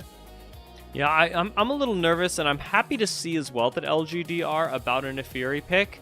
Not because it's not a good jungler, it's a great jungler. Into the Ryze, who has so much wave priority, who can so often roam first. Nefiri can struggle to get things going. If LGD are going to lock in Nefiri, I want to see them lock in a strong mid laner as well, who can match push with the Ryze, who can threaten to, maybe perhaps, like an Akali, take a couple of duels and amplify the Nefiri's damage so that it's not just Hong trying to lift a 1v2 out of the water by himself. Akali lock-in at the end here is very wise because it not only opens things up for the Nefiri that you mentioned, but it keeps them flexible. They can go a different way. You can go a tank jungler here and be just fine. So matching mid and bot lane together. Tong Yuan, I'm not the biggest fan of the Akali. I think Tong Yuan is a really good Akali player. So that does make sense as a pick, but I think having your jungler here and then banning away junglers to limit Shun's pull, I think there's enough mages, you know. The Akali is, you know, an option. Then you can go things like Hui, Syndra, Victor, and Nivea into the Ryze, and I think you're okay. But LGD feeling like they want to go towards the Akali early and leaving some jungle open. Poppy's an interesting one because of the changes recently as well. She's shifted more from a bruiser AD, kind of run you down threat, to a full tank. That's a lot of the builds have been, and some of the changes to her. So maybe even towards the top lane ban there for the Poppy. Vayne going to be taken away by BLG does make sense, considering that they have to blind their top laner, most likely. Olaf has been something that a lot of teams globally have been really prioritizing, and Vayne pretty good into that. Another thing that's worth mentioning, I'm not sure if it's going to get picked, but the Nasus changes are real, and he is very strong. I don't know if it's into this game, maybe not into this comp, but maybe. Imagine Bin just returns to the LPL and slams a Nasus and just steamrolls an entire game. It's crazier things have happened. Not the best comp for Nasus to fight into, but yeah, he is pretty busted. So there's the opportunity. Pantheon going to be removed by LGD, of all people. I'd expect them to lock in a jungler here, especially because they've taken away Pantheon. I would agree. Like a jungle here. I think the fact that Lee Sin, Neferi are still up is really surprising to me. Gonna take away the Lee Sin. It's a good pairing with the Ryze. This is some really good skirmishing, some early skirmishing. This is funny because I expected it to be the other way around. I expected Hung to take the Neferi and Shun with the Ryze to take the Lee Sin. Instead, we've got the flip. So a lot of scaling on BLG side. The Neferi Ryze is going to take a little bit longer to fully come online. The Lee Sin Akali, very scary at those first item spikes. And even earlier with the Lee Sin to really be able to run you down. BLG going to have to blind their top laner here. And it's probably like Mbessa is one of the safest blinds. You could go Rumble as well. This would be completely psychotic. I think Mbessa is one of the best choices. Not like with the Renekton ban, the Vayne ban, I think it makes a lot of sense. Not a bad pick here at all. A lot of backline access, and is one of the few top laners that can not only access Ezreal, but then continue to chase him down. You can sort of proxy Crisp for this as well if you want a free public execution. Crisp's going to have a lot harder of a time getting away from that and should be playing right next to Xiaoya. For LGD's final selection, a Jace would be throwing it all away in my eyes, but an Olaf I could absolutely see locked in. At face value, I'm concerned that LGD have given away the Neferi, but like we said, I trust that we've prepared out of our minds for this, and the Olaf actually makes for a pretty competitive composition, all things considered. Yeah, I like it. I don't mind the Jace, but I think that it makes the comp really hard.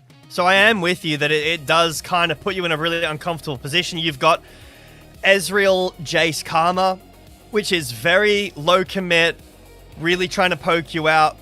The Enchanter doesn't get a ton of value in like the later stages of the game. It can help the Ezreal. Now you've got this really good, consistent threat. The Karma with the Olaf makes a ton of sense. This is a scary team fighting draft. They want to run you down. They want to play early. And I don't think that they like get monstrously outscaled. Akali can find targets.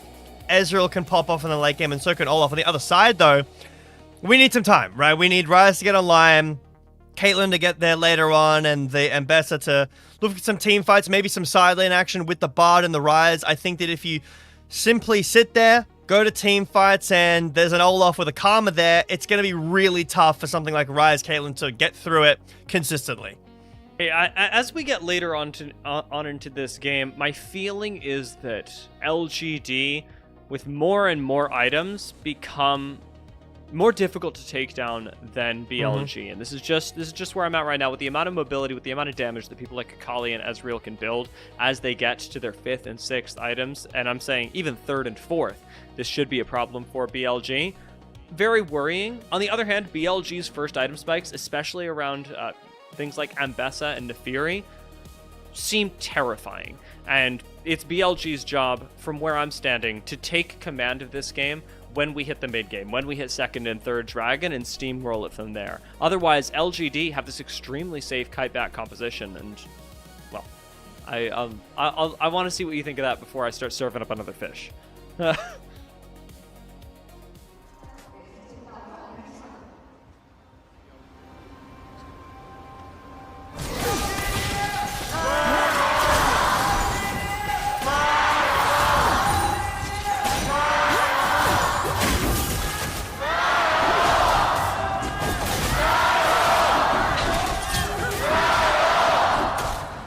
I like fish.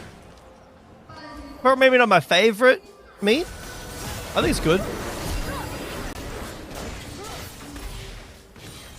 The level 1 skirmishes already nice, even in the top lane.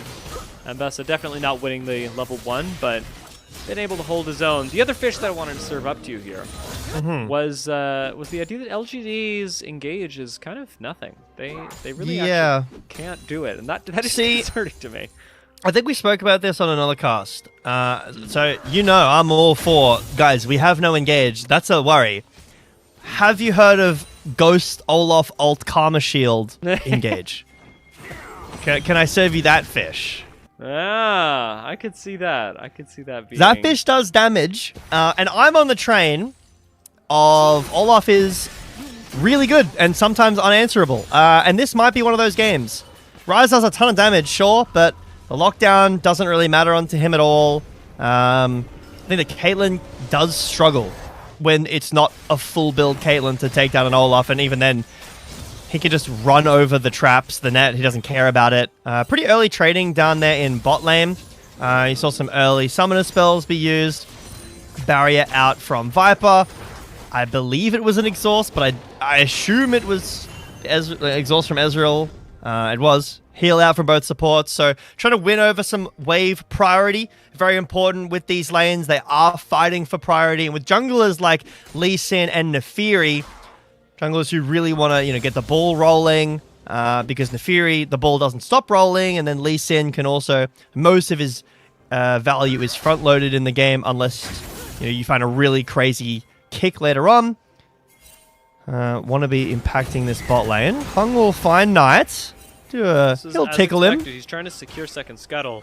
Shun's already here as well, and Knight, as we mentioned, gets to roam first. Hung Yuan's got to help Hung out and answer this, but Smite comes down from Shun, and double scuttle for him more than answers the invade on Krug that Hung made earlier. Yep. Makes the XP basically dead even though a little bit more gold. So not too bad, not like we're missing out on like an early level 6 potentially, and Hung will continue the farm going. Really interested to see some already roaming supports, even despite the changes. Notable Ghost. Been actually forced to flash away, and Bertle's not going to continue the chase for right now. Wave pushing against him. Will land a small ward out here, but Bertle's got a pretty significant advantage, especially in the XP. Much closer to 6 than Bin is right now with the wave crashing.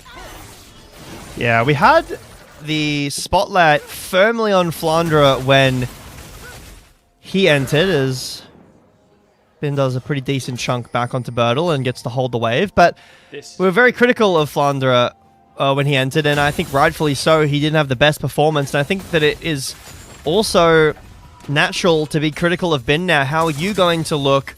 BLG didn't look super great towards some tournaments and some events. And it seems like BLG and Bin weren't super happy with those results. They tried Wenbo, that didn't look really great. They got Flandre, and even though he is a very storied player, hasn't really gelled with the team, and now they're bringing Bin back in. And I think for this to work, and I want to see a really dominant top lane performance in this series. I know you were saying you expect BLG to win no matter the top laner, and I am with you there. I'm not far off.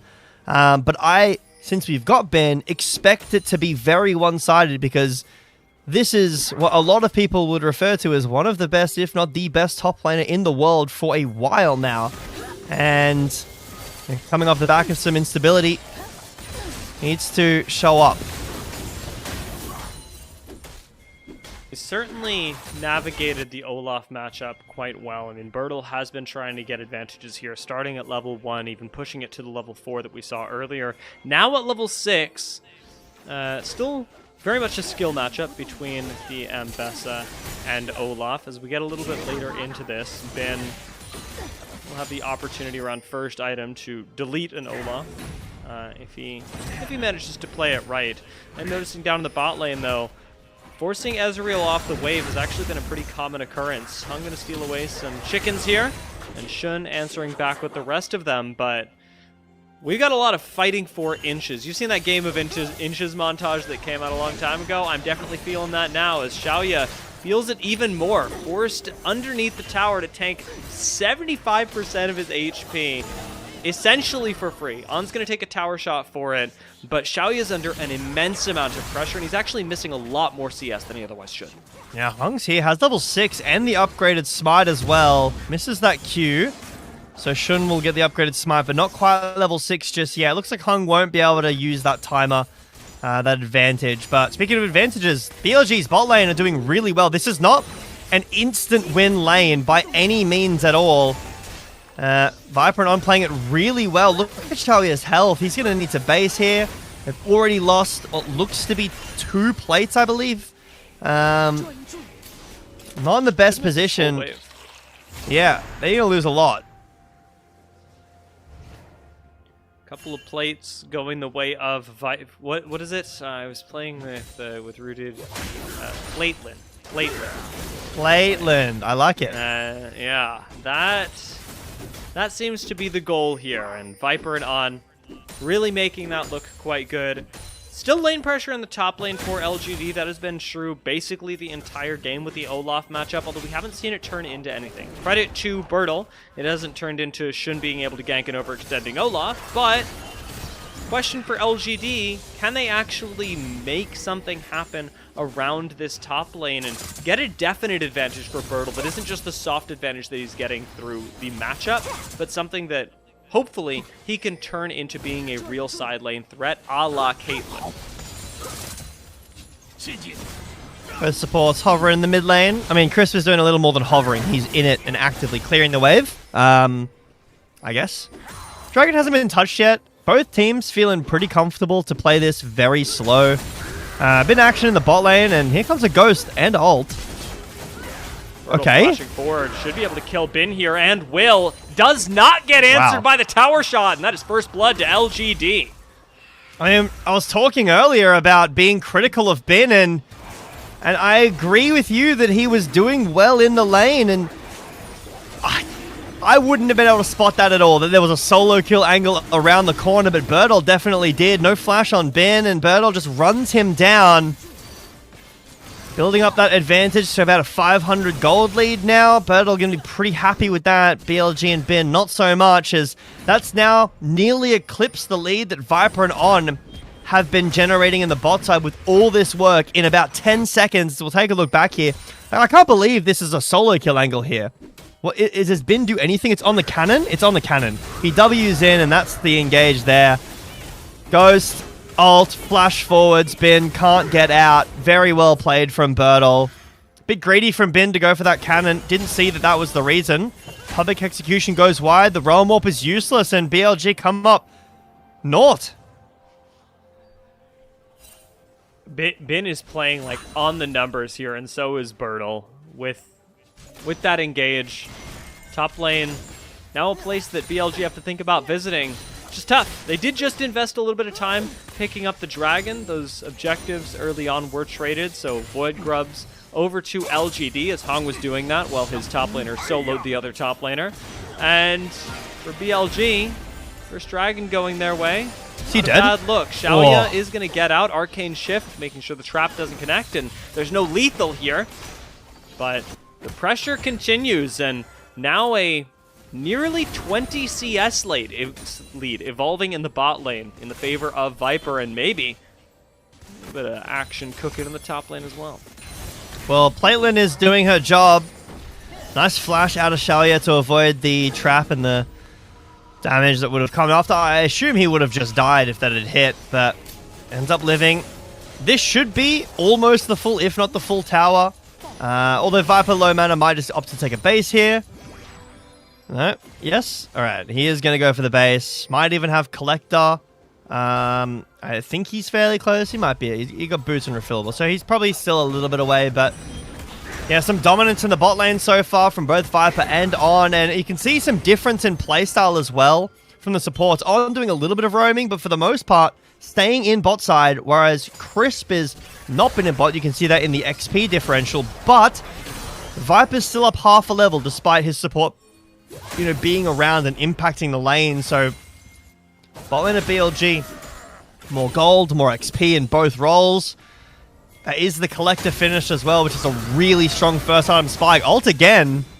Public execution just came up, but the flash from Bin immediately expended to get away from Bertle, having to respect Wow. this Olaf, and Bertle going to sidestep Bin's this again. dead. Now Bin overextended, has Hung ganking his lane. This could be Bin going down once more, goes for the answering kill though, and will take down Bertle. Okay. 1-for-1 in the top lane for BLG. Really well played from Bin to find that angle. Bertle making a pretty crucial mistake there. He played it so well until the very end, and now TP in from Tongyuan to the bot side. Viper is so far forward, he has no idea. He literally just doesn't even know. Nobody's even pinged it. He's going to find out just now, and at this point, on my screen, Viper's already dead. Yeah, really nice. Tongyuan takes over the wave. Xiaoya should be able to go towards the mid lane as well and pick up the next wave. Keeping this game pretty even. Viper has a big lead, sure, but Hung and Bertle still maintaining theirs, and getting a kill onto Caitlyn there will help.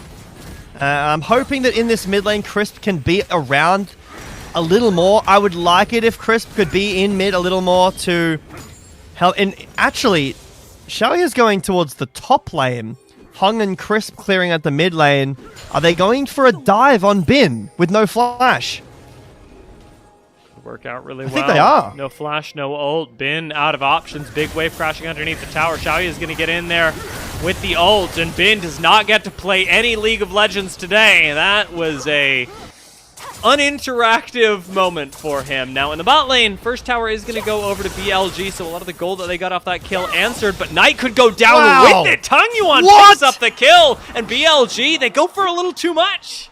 Tongyuan just solo killed Knight on one of the tankiest mid laners in the game, this Rise. Also, with the quest completed, Xiaoya gets the kill. Look at the gold lead in bot. It's nearly evaporated. Viper was up like 800, 900 gold. It's down to, 500. It was 450, or should be 450 after this wave gets picked up. That's the quest, the extra gold you get from getting kills there. Coming through. LGD, some really nice micro from Tongyuan on the bot side, and they've pulled this game back to not parity, but they're ahead. Yeah, I mean, even up to this point, LGD has been really good at staying even or ahead of BLG, and the question is, now we're at 13 minutes. We've not just got ults, we've got the second point in them, and more importantly than that, we've got first items having come through across the board for BLG. This is when we'd expected the comp to be scary. Are they going to be able to pull that off? Bin going to get chased down by Bertle right now. Public execution, not going to get him out to safety. And unfortunately, against an Olaf, you just don't really get to play the game. Wow. Yeah, I know that Olaf is pretty good in the meta currently. Like, people are blind picking this champion, but Bin is getting worked in this matchup. I think that they kind of shot themselves in the foot a little bit with the Vayne ban, because that is one of the best options into the Olaf, and now Bertle having a great time.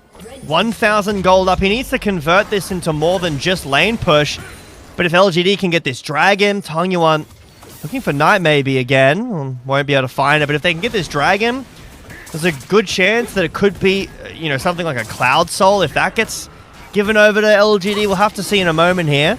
But it's very likely they could get a very powerful Soul and bring Bertle in for the team fights. And I think it's going to be a real while. Okay, it's Ocean Soul, never mind. But it is going to be a real while before Viper and Knight can deal with Bertle on this Olaf. Engage from BLG is going to go wide. That sort of non-committal way that Bard has, throwing out the Tempered Fate and finding a pick, hasn't really worked in BLG's favor so far. In fact, the picks have belonged almost entirely to LGD. I guess the nice thing about Olaf is that he can't CC you, so Realm Orb is going to go off. How much that'll save Knight? It's not allowed a matter of time, though. There's a flash from Hong to execute the Rise right into the hands of Bertle once again. A 3-1 Olaf, and a Lee Sin that's getting active. Yeah, what is happening in this game? LGD on top of it. Their macro is great. Mechanically, they're pretty solid so far. That is a really nice kick from Hong, playing around Bertle, who's now 2,000 gold up nearly. Everywhere on the map, it feels like LGD are winning. The one advantage BLG had is Viper on this Caitlyn, and that lead is completely sailed out. It's the max range axe that allows Bertle to chase down Knight, and then it's just a little greedy isn't aware of where Hung is. They don't have him tracked. War jump, kick, flash onto Knight. Really well played from LGD. Now they're getting a Herald as well. 2,000 gold lead. With this comp, they can really start to run you down. Such a sharp contrast to the early stage of the game as well, when it seemed like BLG had a permanent read on where Hung was. Now, however, with Bertle having taken up more and more mental space for BLG, they're losing track of the ability to keep tabs on Hung. You've got Tung, you want a constant threat in the side lane as well, picking up gold, forcing you to answer him. The solo laners for LGD are so terrifying that you really don't have time to think about where the Lee Sin is on top of all of that. And it's interesting when we think about what we had mentioned coming into this series. BLG are favored here. BLG are so favored that, as I said in the pre-show, they should be able to win this matchup with any top laner. And that seems to be exactly what LGD have locked in on. They went, you're playing with a new top laner. Theoretically. I mean, BLG have not played with Ben for most of the split. He's not new, but he's new to the team this split. And LGD basically went, well, we're not. We're going to invest in Bertle. We're going to make sure that he gets ahead on this Olaf. And he's going to take care of the rest. And this is the part of the game, too, where LGD are really scary.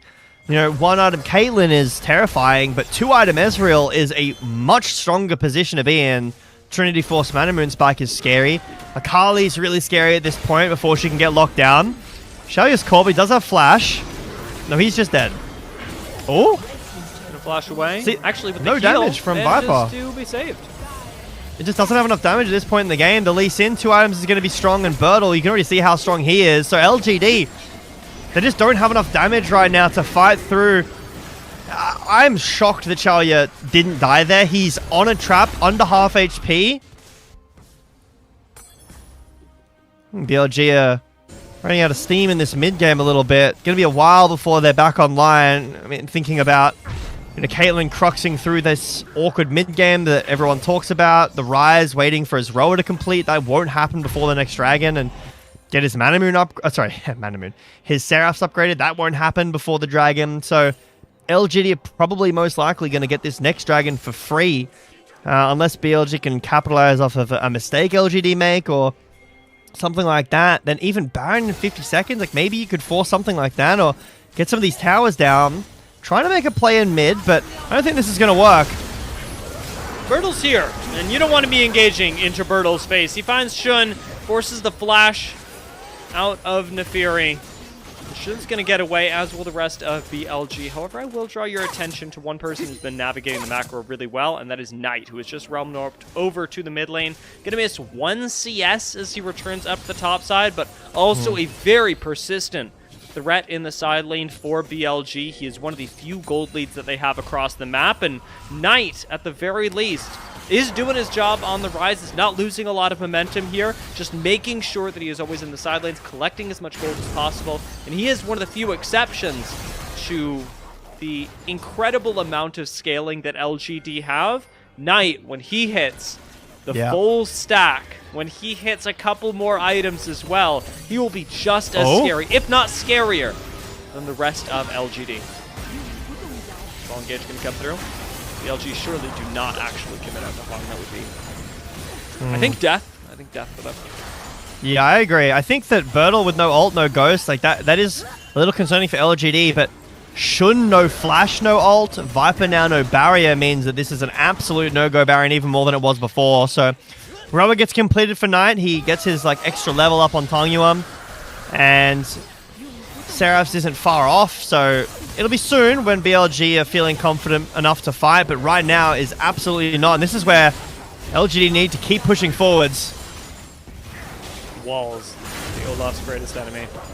Can't chase Shun, but after picking up the Raptors, there's not really much more that Shun can do around this mid lane either. And mid lane becoming the focus of the game as the tower still stands, and LGD want to solve that problem pronto. Already popped the Rip Herald around here a couple minutes ago, but Bertle just going to face tank on a Knight, pick up the mid lane tower, and get an even stronger advantage for LGD. This one not even about the gold, but really about the mid lane unlocking so much more presence that they can have, that Hung and Tangyuan especially can put themselves in around the rest of the jungle. Perfect example of it right here is Tongyuan Hong's finds dead. On.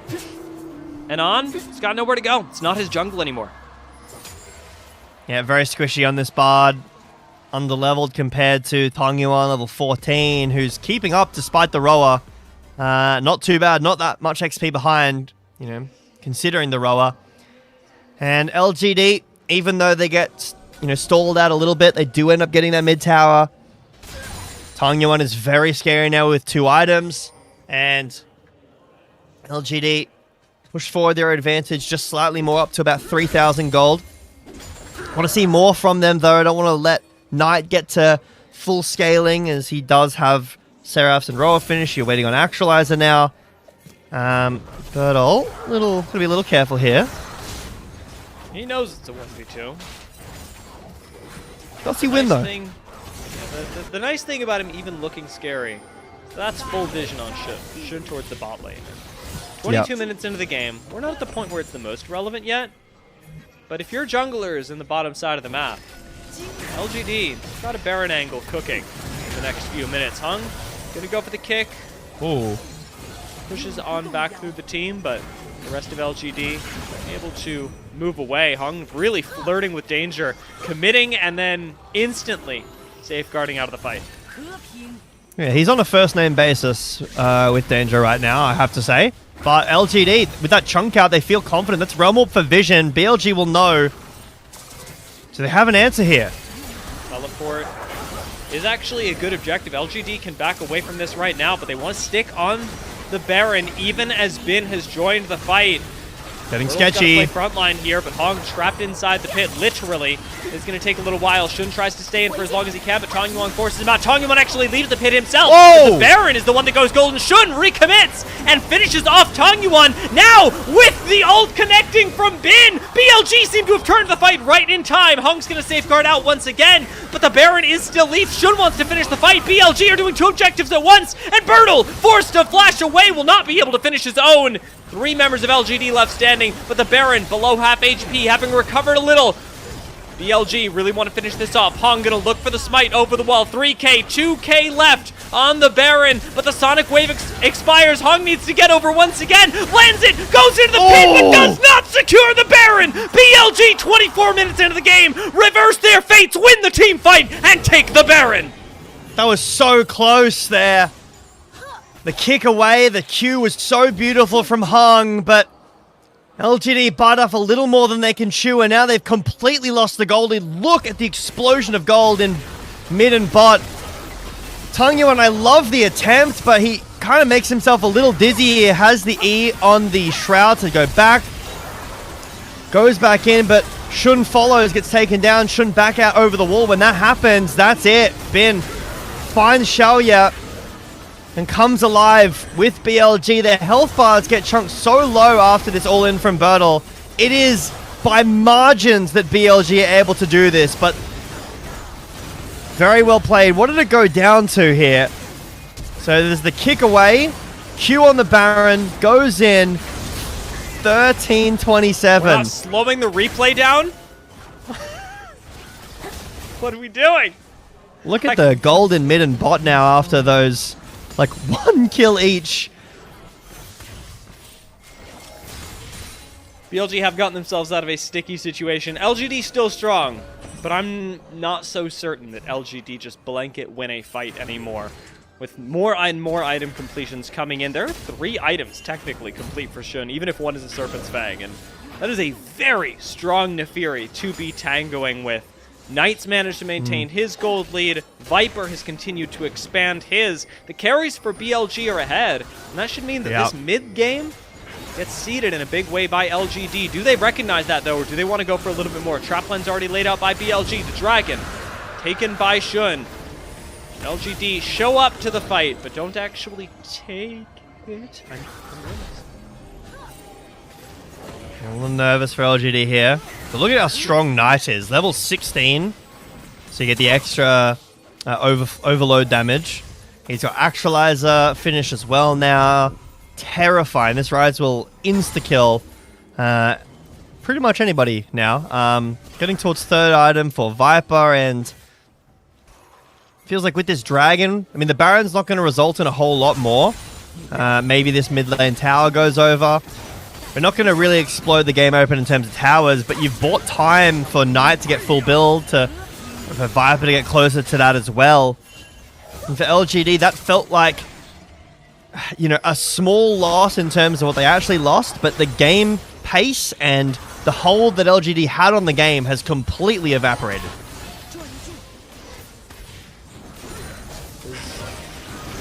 It's difficult for them to find a way to fight into the Baron as well, into the strength that BLG so clearly have. Despite the tower falling, that is just standing gold equalized. BLG's gold lead is existent, but small. And LGD, just by holding on, are going to get more and more important items onto people like Tongyuan and Xiaoya, who will become terrifying. Maybe Bertle's impact starting to fall off a little bit at this point in the game, but Olaf is going to do Olaf things. He is going to demand attention from BLG. BLG with the map control, very scary. Invading comes through. Shun holds as well with the secure on the Grump. They get the enhanced Scuttle Crab, which is going to provide even more vision. Maybe sweep out some of those wards that LGD have. They're not going to lose any objectives for this control, but the balance of balance of the wave of the game has swung very heavily in terms of BLG, despite the numbers not really showing that. I mean, Knight and Viper up 1.3k, 1.6k is very scary, but BLG haven't blown open the gold to 5k overall. They don't have a massive dragon lead. They didn't take down any more towers than LGD have already taken down themselves. But the tempo vibes in this game have fully gone BLG's way. Even though the laning phase wasn't that good, in the last critical fight around the Baron, it's worth noting that Bin played a pretty big role in locking down Xiaoya, as we mentioned the Ambessa should be able to do in the composition. With Knight continuing to be the side lane threat that he has been since minute 1 as well. Constantly macroing really well for the rest of the team, keeping their side waves pushed out. The guy is nearly max level right now. Knight, highest level in the game by a pretty wide margin. Yeah, is pretty terrifying. He is playing a lot of the map game for BLG right now, and while we haven't really seen that pan out in the team fights in terms of him being this big threat, you can tell why he is so highly prized in the LPL. Yeah, the KDA doesn't tell the story at all for Knight's impact in this game, and Xiaoya may be caught, but feeling confident to walk forwards even though he's on a ward. Arcane shifts over the wall away from Knight, and again, BLG maintain control. They don't really even have to do anything. They walk in, and LGD a little worried, obviously Hung not there. I think that, to be honest, this is the last time that LGD really feel as their team comp that they are at least champion to champion, like maybe stronger. You know, 3-item Ezreal, 3-item Caitlyn. I like the 3-item Ezreal, but after that, it's going to become... This Caitlyn is going to do so much damage. The Ryze is going to outscale.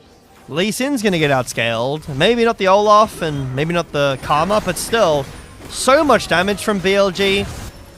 And even though Bin had a bit of a tough time in lane, if he's able to continue to team fight like we just saw in that fight, I am concerned for LGD's chances. Dragon in 20 seconds, or 15 I should say.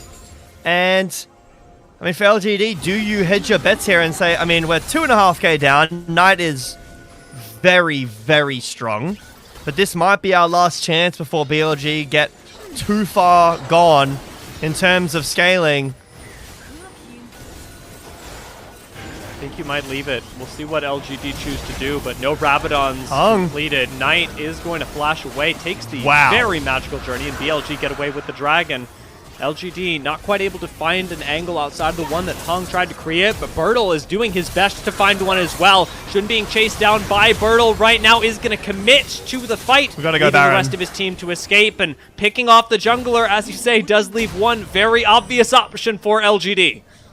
Yeah, really nice escape there from Knight. I don't think that was on purpose that On put that magical journey in anticipation that Knight was going to get kicked in, but it worked out. Knight lived. Shun was caught after the dragon, and LGD, they have to do Baron because they are getting outscaled. They are down Soul Point now. Bin's going to TP in. BLG do not want to give this over, even though they're down their jungler. BLG going to try and fight this. Tongyuan over the wall, but not really on an aggressive flank angle. Is just going to get a little bit of vision as the Baron goes down. BLG choose not to engage. They lose the teleport off of Bin, but at least they don't lose more. Down a jungler, and now, with Barons equalized, 1-for-1, it's LGD's turn to see what they can do. Quick reset's going to come in, and especially from Tongyuan. This is the champion that, while we were talking about scaling, I was going, yeah, but it's really going to depend on what Tongyuan's able to do. In these last two fights, critically, he has done nothing. But he's got two needlessly large rods to turn into a Rabadons, and he has got the most outplay potential on the Rift. He does, and looking really good on some of those earlier kills. The solo kill on Knight. I think that this is a good champion for Tongyuan. That fight before the Baron was a little bit... no, it didn't play out the way that he wanted it to. Definitely can see the vision. Now sieging the bot tier 2. Now it's going to take half his HP. LGD need to make impact on the map with this Baron. They need multiple towers off. Public execution comes through onto Hung, locking down the Lee Sin, safeguard over the wall for him. Xiaoya getting out of the Tempered Fate, and LGD playing around the edges of BLG's vision. Now finally are going to commit as they lose Crisp, making that a very awkward fight indeed. Realm Warp for 4 onto Xiaoya. LGD get their tower blown up, but now you've got an Olaf, you've got an Akali in your backline, and Tongyuan and Bertle strike back. The most outplay potential on the Rift, and the most brainless champion to go with it. Run you down, and LGD complete the ace 33 minutes into the game. What the hell was that? I think the game's over. LGD just won. What happened? Tongyuan and Bertle just absolutely tore BLG in half. Viper with a triple kill. So much damage on this Caitlyn, but like you said before, the outplay potential on the Akali is too much. That Realm Warp in ends up being a Realm Warp to lose screen for BLG as LGD, they win it. Nexus exposed. On's gonna watch this happen, and against all odds, but with all of their preparation going through this moment, LGD will take the first game against BLG. We need to contend. This is a massive win for LGD. Though it is not the end of the road in this series, they have just beaten the team that is in contention for #1 in the LPL, and throughout the year has been in competition for #1 in the world.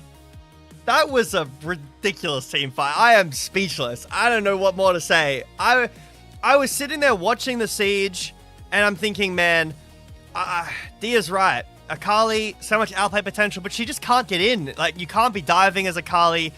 You don't need to go in when BLG care package themselves on top of you as 5. And yeah, the engage is onto Xiaoya, but enough damage comes out from him, and then Tongyuan and Bertle just absolutely take over. I would love to see that fight back again because it happened so fast. Tongyuan stays alive, does so much damage. I was thinking while we're in the game when BLG kind of took back priority over the map, they were, were back in control of the game. Man, who am I going to say MVP for? Because no one's really having an MVP performance here for BLG. This is, if I had a vote, this would be the easiest vote of my life. That Akali was unbelievable. And I think really credit to LGD here, because as you say, they had an Akali that struggled to get into fights, and that wasn't at critical itemization points around dragons that otherwise, as you had mentioned, seemed really critical. BLG were at this point where they were starting to outscale massively, and LGD were falling behind, but Tangyuan didn't have the item completions, and I think it's really good reserved play from LGD. They go for a few safe picks, but they don't overcommit to the fight because Tangyuan's not able to get access to it. And even in the end, Crisp gets picked off and LGD go, we lose the fight. And yet they recognize as soon as the Realm Warp comes in, hold on, our Akali doesn't have to flank anymore. The BLG have flanked themselves, and LGD have this split-second recognition around the win cons, not of their individual champions, but of their mid laner and how it relates to everyone else that blows that game open.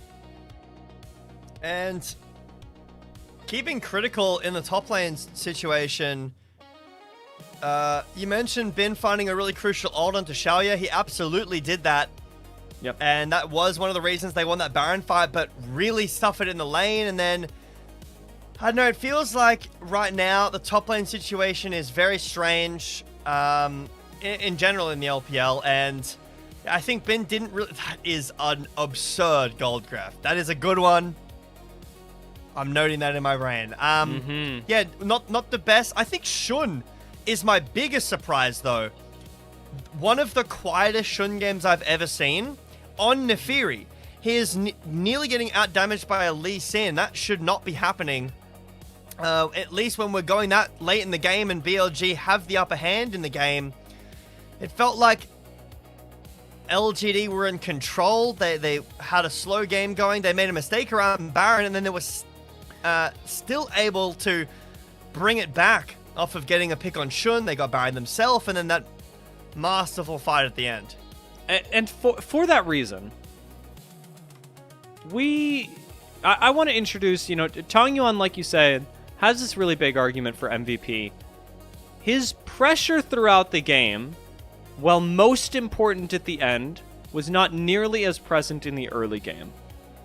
I think there's an argument for Bertle here as well. Even though the Olaf fell off, he was right there with Akali in the end game team fight. It's them two together that end up winning it, even as Bertle's champion is getting outscaled. But for so much of the game, he was the thing that LGD were winning fights around, not Akali. I like casting with you because you always have opinions about the MVP, and it makes me think, and I'm on board with this one for sure.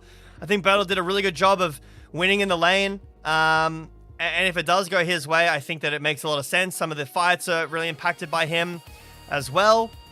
This is so close, man. The 13-27 on the smite. I don't know if this is on... this magical journey is ridiculous, but this is the fight that ends up leading Shun to get taken down after because they can't quite get away, which leads to Baron. And I assume that up next is the fight that I have been wanting to see again. Here we go. All right. Public Execution hits on the Hung, who gets out. So there's an engaged tool. Xiaoya no flash. That's probably the go button there for the Realm Warp. But Shun's so low. Yeah, Chris does get one shot. That does happen. And then Realm Warp's going to come in here. Knight says we go. But Tangyuan's full health. Bertle doesn't even have ult. But they get to kill Shun, and then... it's... The angle there for Tangyuan is disgusting. The double R. Yeah. Look, I'm with you the early game about Bertle, but Tangyuan did so much in this fight that it's a tough call. I think it's ultimately a game of prediction as well, because we're trying to think what is the LGD, what is the LPL thinking. I think that ultimately it's Tangyuan and Bertle close second, but the end game performance is just too good from Tangyuan to ignore, especially when considering that it could have been quite bad. He could have just not recognized that was a winning position and run from the fight for a half second more before turning around. And suddenly BLG are winning that fight, because BLG do have a numbers advantage. It's critical that Tangyuan's able to step up to the plate in that moment, and he was putting out a lot of pressure through the game. However, yeah, it looks like it could go either way, right? Like we're making really good arguments for both sides. ultimately, I guess the LPL broadcast end up favoring more the fact that Bertle did have a lot of the pressure through the game, but I'm very curious to see what the breakdown of votes was, because I expect that it was close. I would expect so too. I think you bring up some great points. You know, the early game dominance that Bertle did have on the Olaf is very impactful, and even though Tong Yuan did find a solo kill on Knight, not really the pressure that Bertle bring out. And I think that while you can say that the late game conversation for Tong Yuan is there, you could also say that Baron play where I think he's going for a really creative play, and it probably looks really cool if he does end up, you know, getting a kill there and they secure Baron. Because it doesn't work at all, it does make an argument against him. But either way, congrats to Bertle. I think did super well in the top lane matchup, and this was one of my concerns coming into today. How's Ben gonna looking so far? Not what I expect. Not what I think should be coming out of this player. But definitely something that LGD have predicted and drafted for. They put Bertle in the top lane. They set him up for success with the Olaf. They watch him execute, knowing that it is their shot against BLG. They have taken one shot at the King. They have not missed. Will they connect in the second game? Will they deal a deadly blow to BLG this late in their season and take LGD, a team in the middle of the pack, a team trying to rise up, and put them, at least for a moment, above one of the best teams in the world? We'll find out after the break.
Welcome back to the LPL English broadcast. My name is Dia, and I'm joined by Jay Beto as we prepare for Game 2 of LGD versus BLG, a series that, as we said, coming into the day, BLG were extremely favored in, and in many ways, that still rings true on paper. But LGD have dealt us the mighty Uno reverse card, at least for Game 1, and took this game pretty convincingly against BLG in an endgame fight. Yeah, crazy turnaround. I mean, that gold graph kind of, you could just look at that gold graph and that's the entire game right there. LGD favored, then a massive dip and BLG take over, and then right at the end, LGD win the entire thing. I think BLG going to be super happy about that. Definitely not the way that you want to lose the game off of, you're winning the team fight, you take down Crisp, okay, let's go forwards. You just really need to hold off this push, and you're at a great position. You're at sole point. BLG going to need to bounce back if they want to continue holding their top spot. Getting this win is important to them again. Pushes them closer and closer to locking in that first seed for LGD. They're able to win. Like, this is a massive win. Even getting this one game is very impressive and important for their standings too. But in the draft, this second game, I expect pretty much the same thing. The Orianna most likely not left over, but it is BLG back on the first pick side. As you'd mentioned for BLG, this isn't just about locking in first place either. The expectations for this team are so high, and we see this with teams around the world who manage to achieve great things like BLG have this year, but when you do so well, and you're able to win your league, win an international tournament, look like the best team doing it, ooh, people expect that from then on out, and to lose to LGD would be a blow to BLG, not just here, but on their socials, with their fans. Teams demand more of BLG than losing to an LGD that is struggling to stay middle of the pack. Huge win for LGD, but BLG, they need to strike back defensively for themselves and their fan base.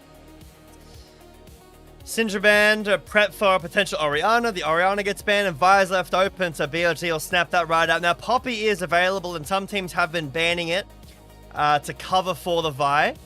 I'm not sure how well Poppy does in the jungle with the changes. Again, she's more of a tank.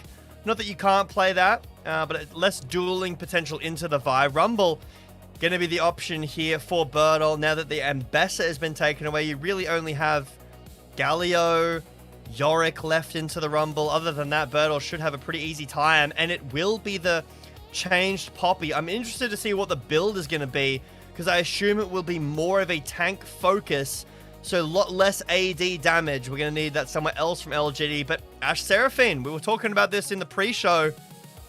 BLG snapping it up. I do want to call back to the last time that these two teams faced off against each other. The Rumble in the top lane for LGD was counterpicked by an Aurora for BLG. Now, obviously, BLG were with a different top laner at the time, so as to whether Bin shares Wenbo's confidence on that champion, I am uncertain in this split, in this matchup, but the Yone locked in for LGD is yet another champion to consider here, as that. And now you're like, well, do I answer the Rumble? Do I answer the Yone? What exactly is going on here? I think Tong Yuan is saying, guys, look at what I just did on the Kali. Just give me another champion that's in a similar vein, and locks in the Yone. I mean, my mind goes towards Cream's Yone the other day. That was disgusting in a good way. He looked incredible on that pick. And now BLG gets a cover ban for supports here. Most likely going to have to go some kind of tank in the top lane. Again, maybe the Yorick gets let through, but I'm really not a fan of the Yorick in general. I much prefer the team fighting style. A Scion or an Ornn or a Galio would look great there. Galio, probably the worst one of those, because you're against the Yone. It's only a Rumble so far. Mid lane bans here for LGD. Most likely going to be their AD carry, save support for... Or actually, it could be just something like a hook champion here. I could see... Okay, just the Virus. I like the Jhin better. I'm going to be straight up. Not a fan of the Virus. with the poke build. No one is going on hit Varus. Don't love it. I like the Jhin. Pairs well with a lot of the engaged supports. You can go Leona, you can go Rel, you can go Alistar. Leaves it very open in the bot lane.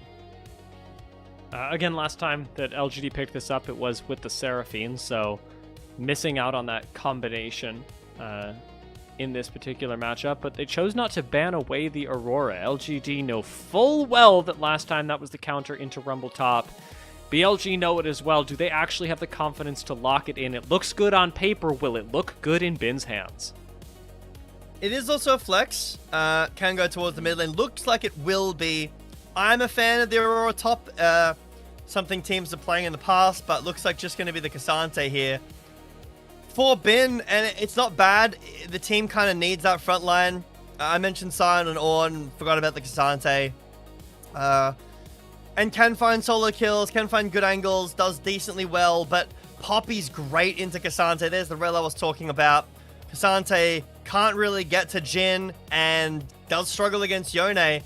So I think that BLG's draft is good. I like Ashe Seraphine. I love Vi, but LGD just have that flair to it. I like the new Poppy. I'm excited to see what that does, and I think it's great this draft. I think Jhin is really strong right now. Yone the same, and having that pop-off potential on Tong Yuan again, it's got me... No. Did they just swap?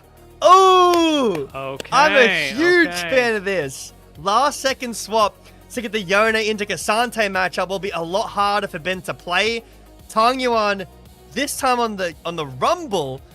Now, player names, I don't know if I like this as much, but for the draft, it is very exciting. And this continues to double down on exactly the same strategy that LGD had in Game 1. Make the game as difficult for Bin as possible. Though he may not be a new top laner, Bin is the most vulnerable piece, the least practiced piece of the BLG roster right now, and LGD, at least in the draft, have shown that they are willing to attack that relentlessly, even at the cost of swapping Tong Yuan into a counter matchup. Now, did BLG anticipate this by putting the Aurora in mid lane? I think there's a fair argument to say that they did, or at least acknowledging that it was a possibility and that Aurora was going to have a good time either way. They've arguably come out the better in that matchup, but will LGD, with this swap, find the advantage and the kill that they're looking for?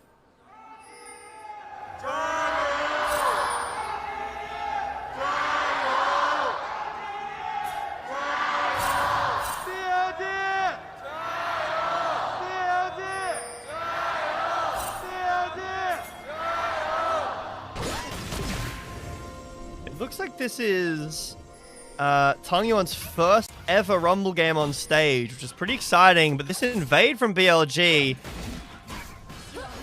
should work. Hung went on the invade last time. This time is getting invaded and killed. He's just dead. Why did he just What? stand there? Did his computer crash? I mean, I think he was just CC chained into oblivion. He would have had the... it's probably... it's E-start on, so it was like Vault Breaker, and then slow from Viper's autos, and then the stun from on. Or the root from on, I guess I should say. You guys with flash up. What is Hung's not going to be very happy about that. That's a really bad start. Well, that is certainly the kill that BLG were hoping for in this game. They have drafted and played their 1 minute to screw LGD over in the most definitive way possible. Their jungler not going to be able to play the game for a couple of minutes now. But remember that the top lane is where LGD need to win, and Bertle at least seems to be having a pretty good time of it. Bin on Cassante. It's never going to look like he's having a good time. But as long as he doesn't die, Cassante's happy. Yeah, this is not going to be a super fun matchup, and it isn't really going to get any better. I'm sure Cassante champion going to be able to find some all-in angles. This Hawk shot is perfect. Even though it gets spotted, though, I don't know if it can be stopped. On likely dead. Just going to try and deny the assist from Hung by making it underneath the tower. Poppy not going to get anything. Hung denied value for his time, but still a kill going over to LGD. A win for them. Very nice. Oh, okay. Been a while since we've seen the Yone top. Something that's been rising up in solo queue as well. So it doesn't have too bad a win rate.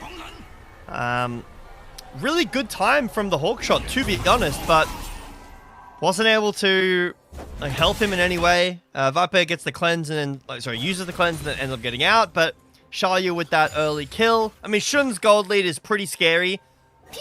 I don't think that Vi is the strongest late game threat, so the mid game is really where you're scared about Vi.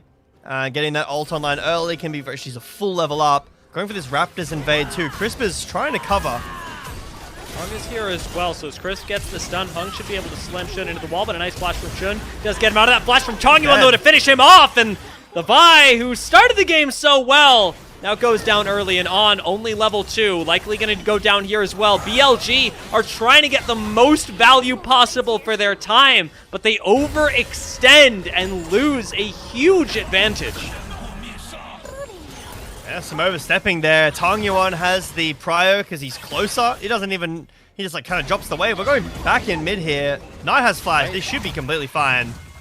But Crisp rotating in to the Raptors, getting the flash out of Shun. I mean, that's basically completely even the game back up.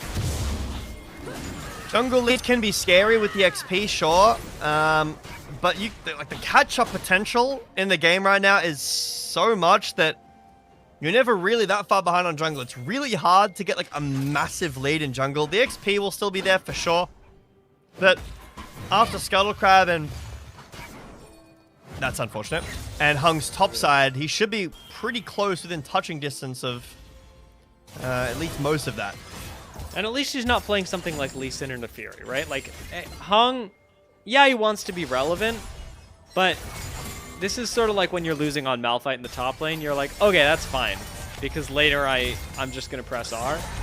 Hung has a few more buttons to press than just the ult, but Poppy's there for the utility. As long as Bertle, as long as Tongyuan and Xiaoya are not massively behind, and even better if they're ahead, Hung's feeling fine about his chances, because it's just his job to enable them.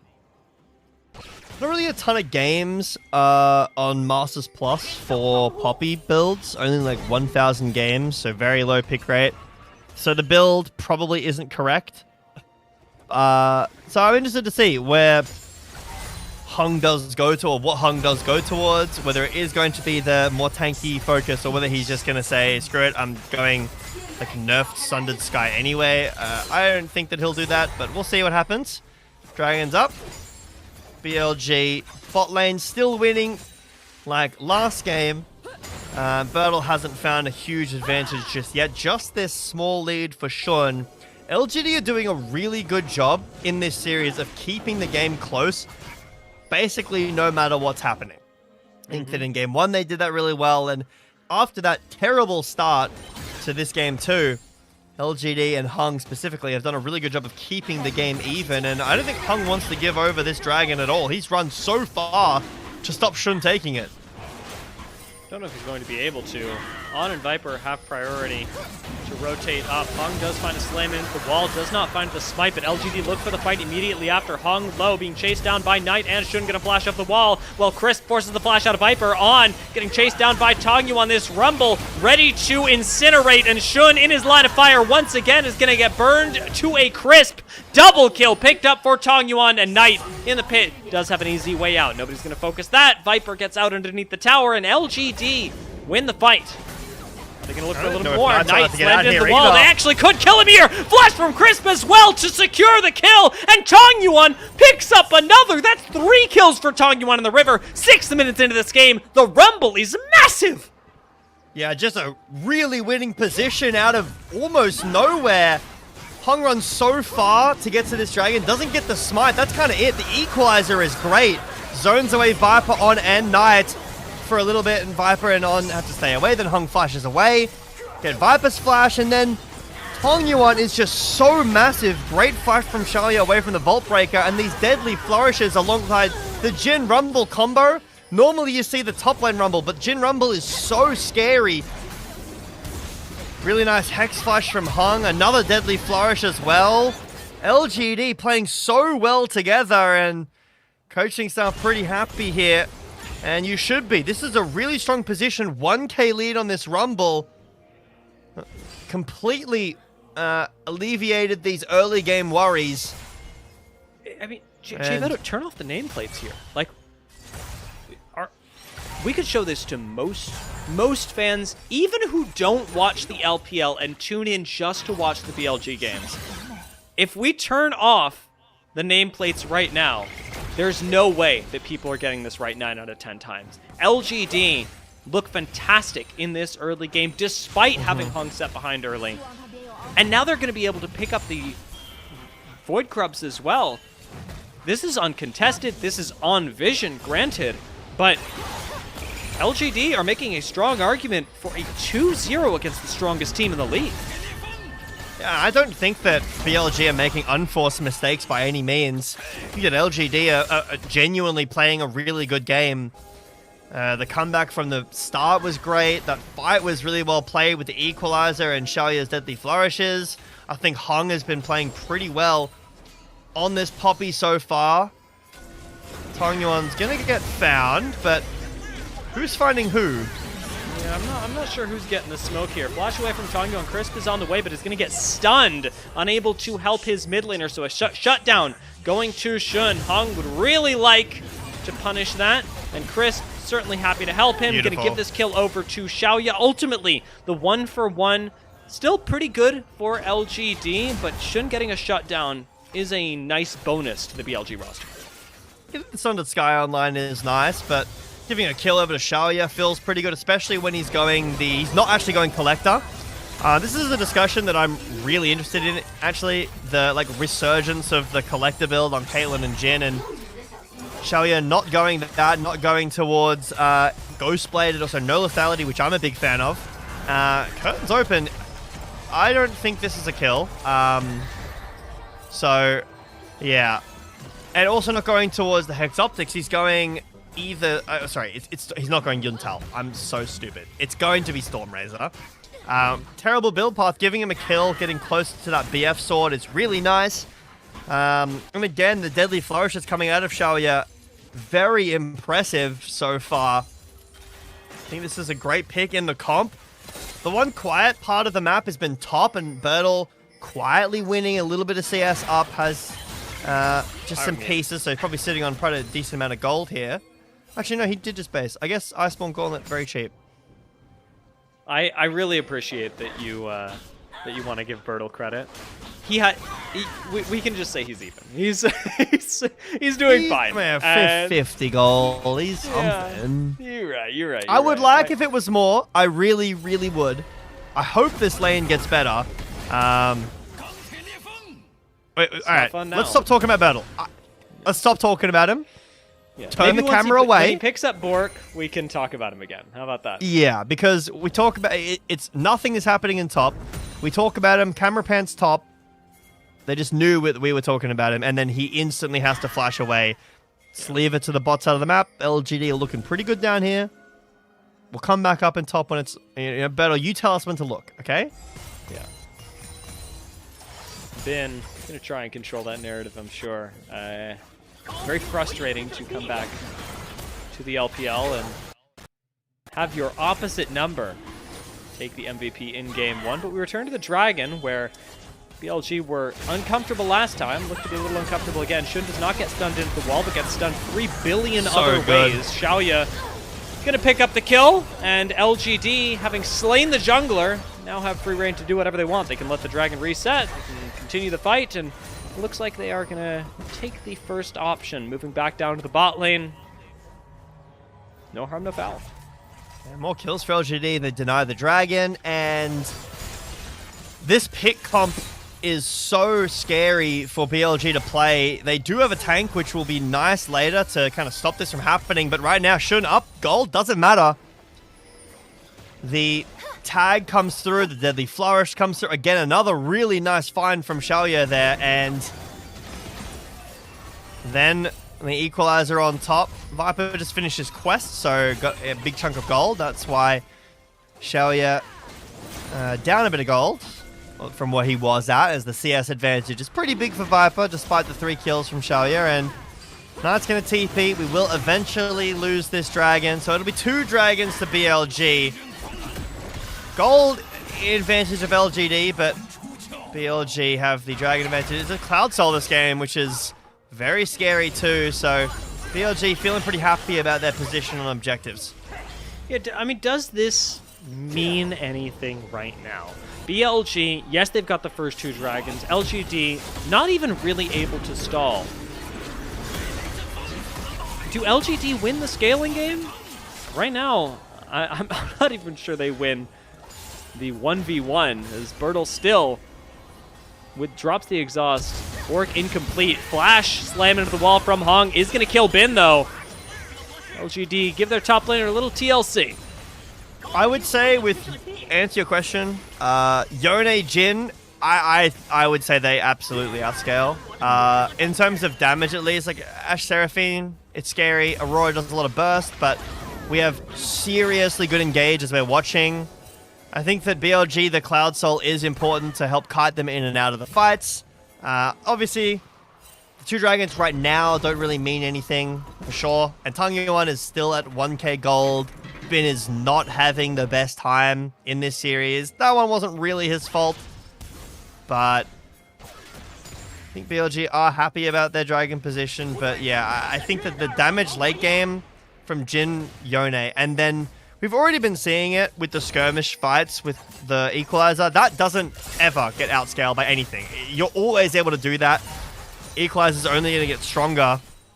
And Ashe is a pretty prime target. Does have cleanse, but there is so much CC to layer onto her. A lot for BLG to be wary of. Bertle, one of those things, and Shun shows it.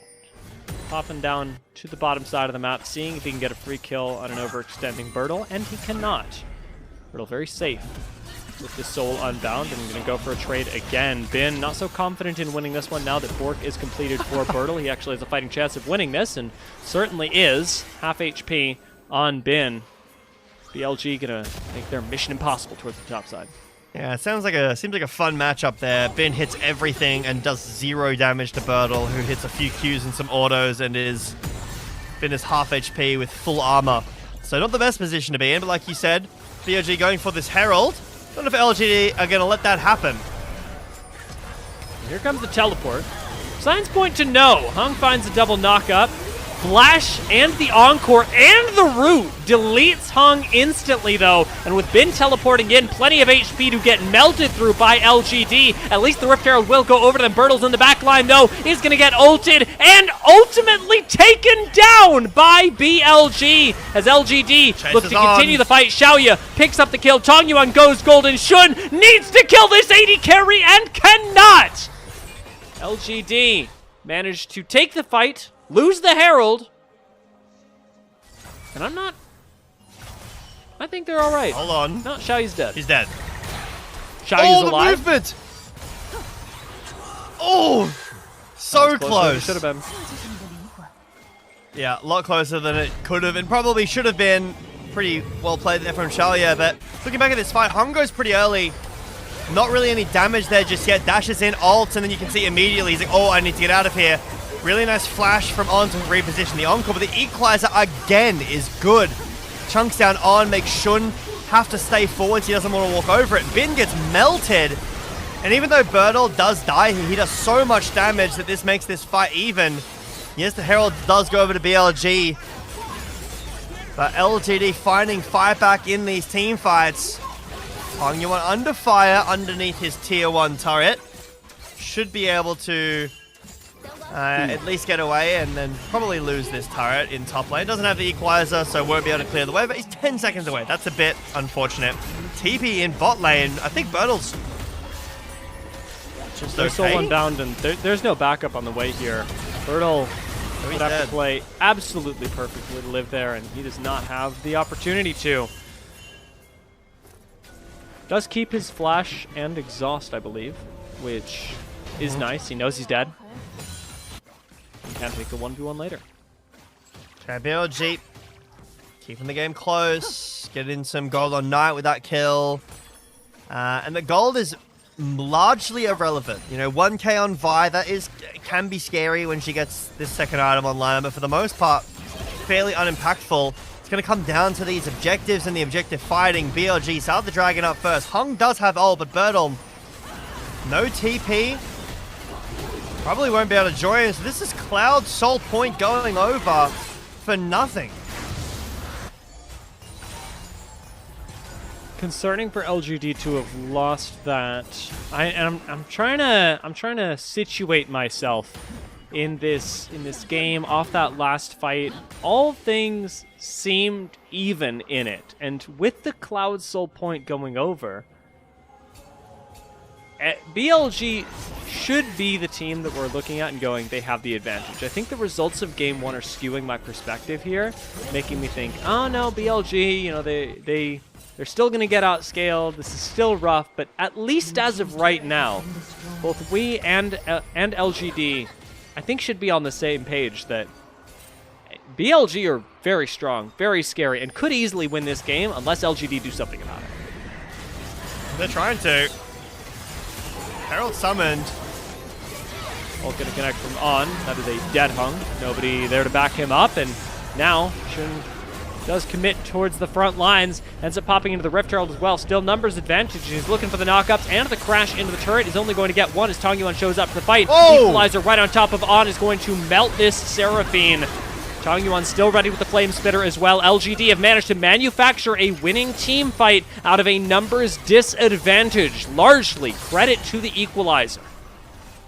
Yeah, engaged from Crisp, and Tangyuan Flash goes forward. crazy. Gets the cleanse out of Viper.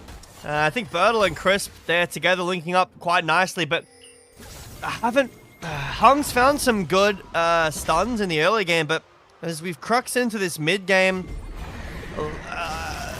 not the best angle, I'll say here. Dashes forward, doesn't hit a wall, and then just dies after the CC chain comes through.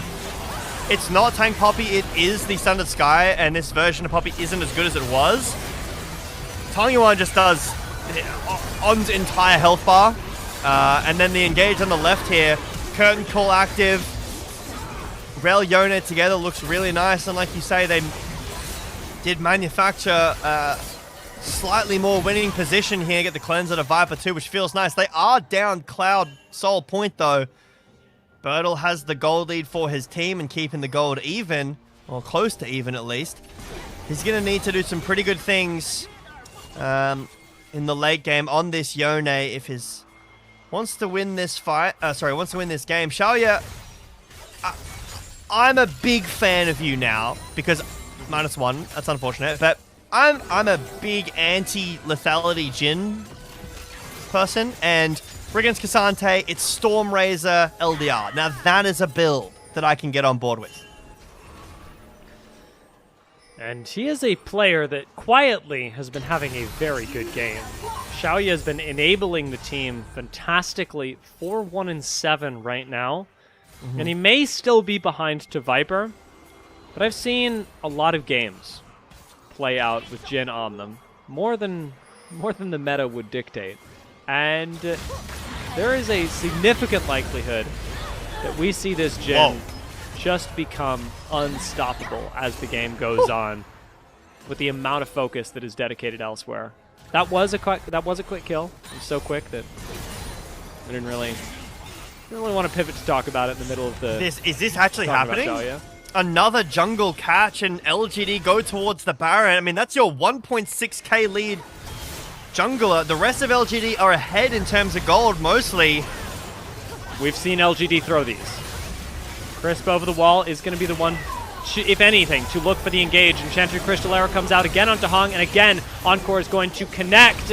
However, with Bin now in the middle of LGD, they managed to at least eliminate him. That is now a big numbers advantage for LGD, who continue the Baron and the fight at the same time. Knight, unable to do much, is going to get stunned up twice, thrice, and deletes 2 people. Knight claws a winning team fight back, but as the Baron goes over to LGD, will they even be able to escape with it? Shun's back in the fight. Hung's running for dear life, and he might be the only one to escape as Tangyuan rockets past him with the teleport. 2 Barons will make it out, but BLG do manage to win the fight. Definitely not the Baron you would have wanted, considering that Bertle's going to be dead when this dragon spawns, and it is Cloud Soul. Xiaoya, I like the position, and you know, but he does just get one shot by Knight, and because his damage isn't on the Baron, it just goes so much slower than it would have before. Bin just dies. Knight finding this kill on the Xiaoya is so important for the game here, so we might need to drop that. Bertle's up in 2, does have TP. Likely Dragon's being burning decided fast. here. Nobody gets kicked out. Hong's gonna have to go for the smite fight on it. He does not secure it. BLG managed to get the soul. They can get out now, even leaving Bin. But do they want to commit to the fight? Viper certainly does. He's walking up to it, and Tongyuan gets deleted. Bertle looks for Bin in the river, but he's not able to find him. And Viper should be able to chase the rest of the team down. Knight opens things up with the Between Worlds. Slows landing. Shun even connecting onto Crisp, and it'll be another pick going over onto BLG. Bertle looks for an entry into the back line and gets eviscerated. Hong is the last Baron left standing from previously, but LGD have lost everything else. 2 fights in a row. Is it too much to lose? And Tongyuan's had a great game on the Rumble so far, but I'm starting to think, was this swap worth it? 1k lead and doesn't really do a whole lot in the fight. Hong misses the ult, loses the smite fight. Tongyuan taken down super early in the fight, and BLG play very slow as they chase out. They have the Cloud Soul, and they're not going to overstate too much. They're not going to go for the inhibitor. They're not going to go for any more kills. They know how strong the position they're in is. And LGD, they were in a great position in this game, but no longer so. 5,000 gold, the gold lead for BLG. And I am left thinking Bertle just isn't providing enough on this Yone in these fights. Yeah. He has been the big question mark, and I mean more question mark ping than point of wonder for us. Bertle on Yone, now 2 items deep, working on his 3rd. I keep believing in the pop-off. We know how powerful of a champion Yone is, but in these last 2 critical fights has really not been able to provide any value. A lot of that coming from Crisp and his engages, and even now Crisp caught in the river momentarily. Soul is over to BLG. We've got 4 minutes until the Elder, where we could see LGD flip the game once again. We could be farming, but no. We are going to 5v5 for this crab. We'll go over to LGD, I believe. Yes, that's right. And now, this is the classic LPL that I feel like I've seen so many times recently. Nothing happens on the map, and we could probably be side laning, but instead, we're going to ARAM, we're going to 5v5 and in mid when no objectives are up. LGD are split, though, so they do need to be a little bit careful about... Okay, we'll get that. About taking any fights, because BLG are a lot more grouped up and will win the fight here. Shun spotted by the captive audience. Bit of an interesting ability name. I have to say, Jhin has the best ability names, in my opinion.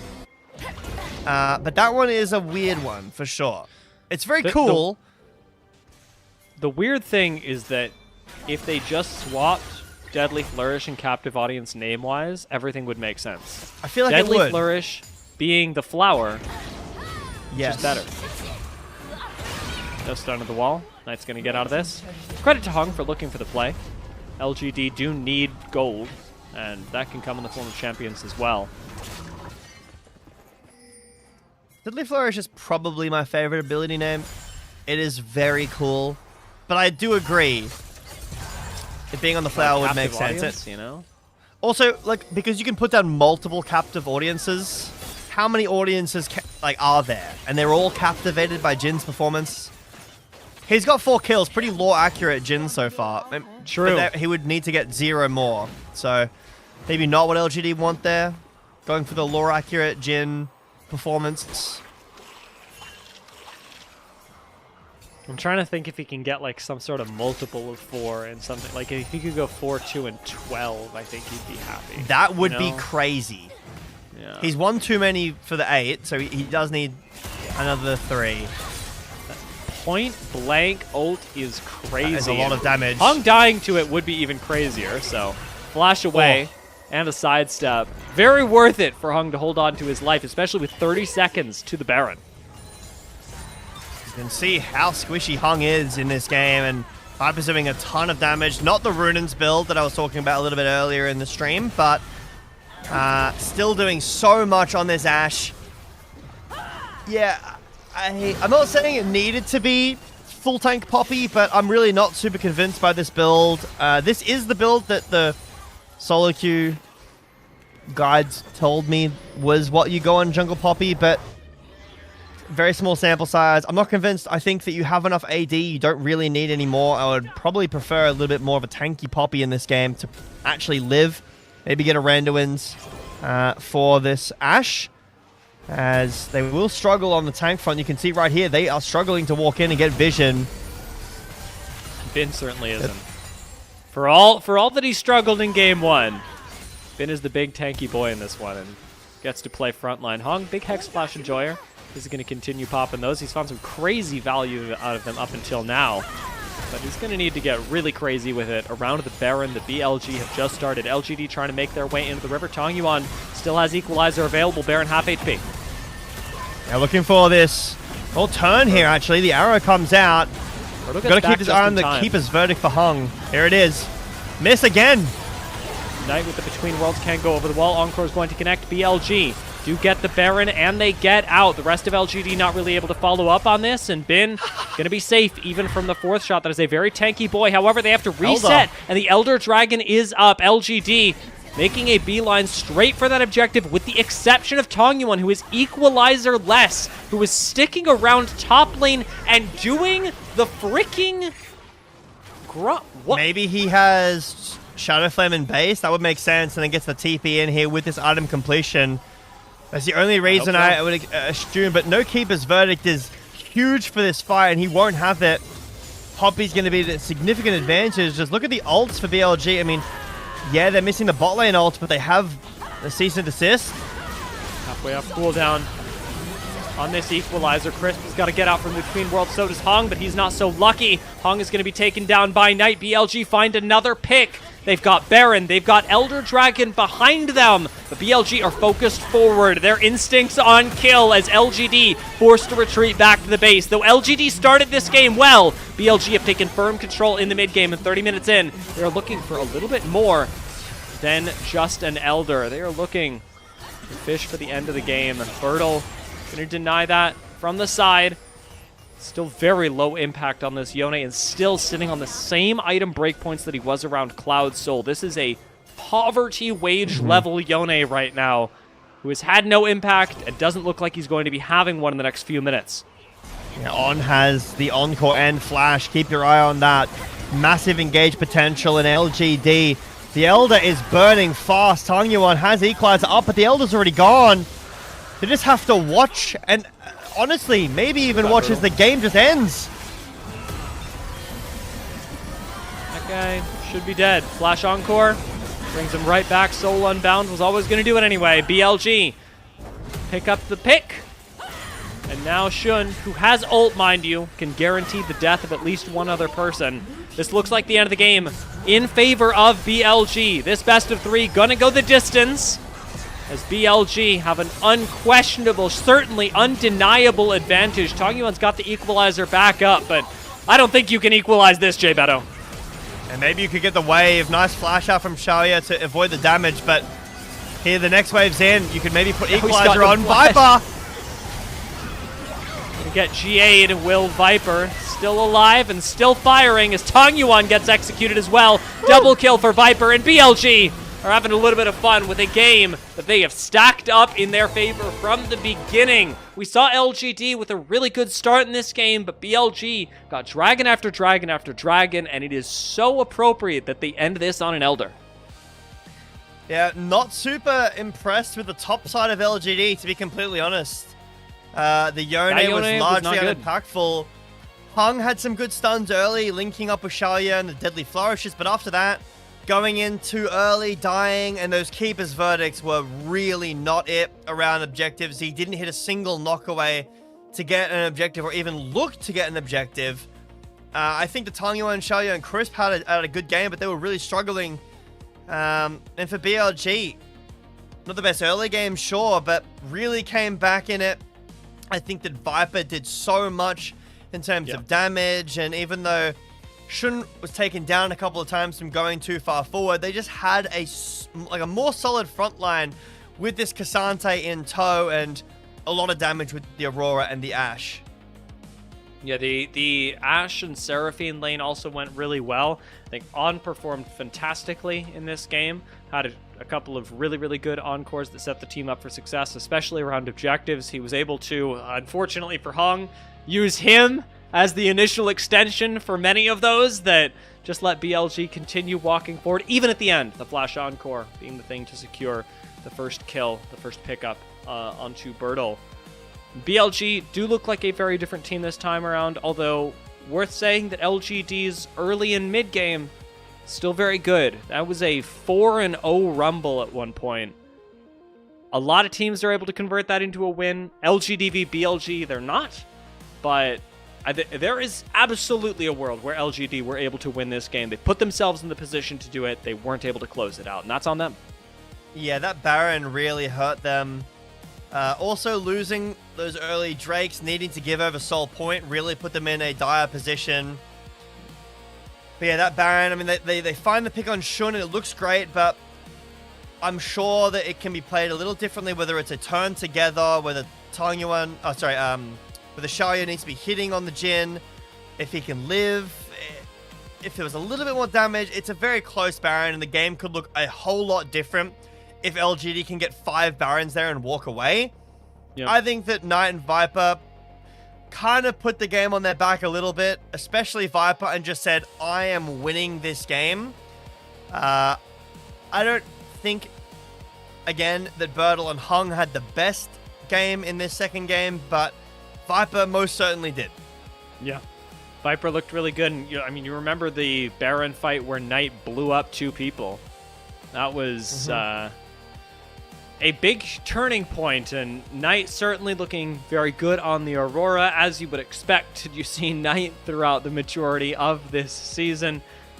He has always been a terrifying player, and there's a reason why we are considering him for All-Pro. However, our All-Pro nomination at the very beginning, Shun, not so clean of a game. Still able to get some value out of the Vi, but was just plug-and-play frontliner. Granted, got a lot more value than Hung, but even so, on the Vi, I would say an underwhelming performance from a player that I was considering for an All-Pro nomination.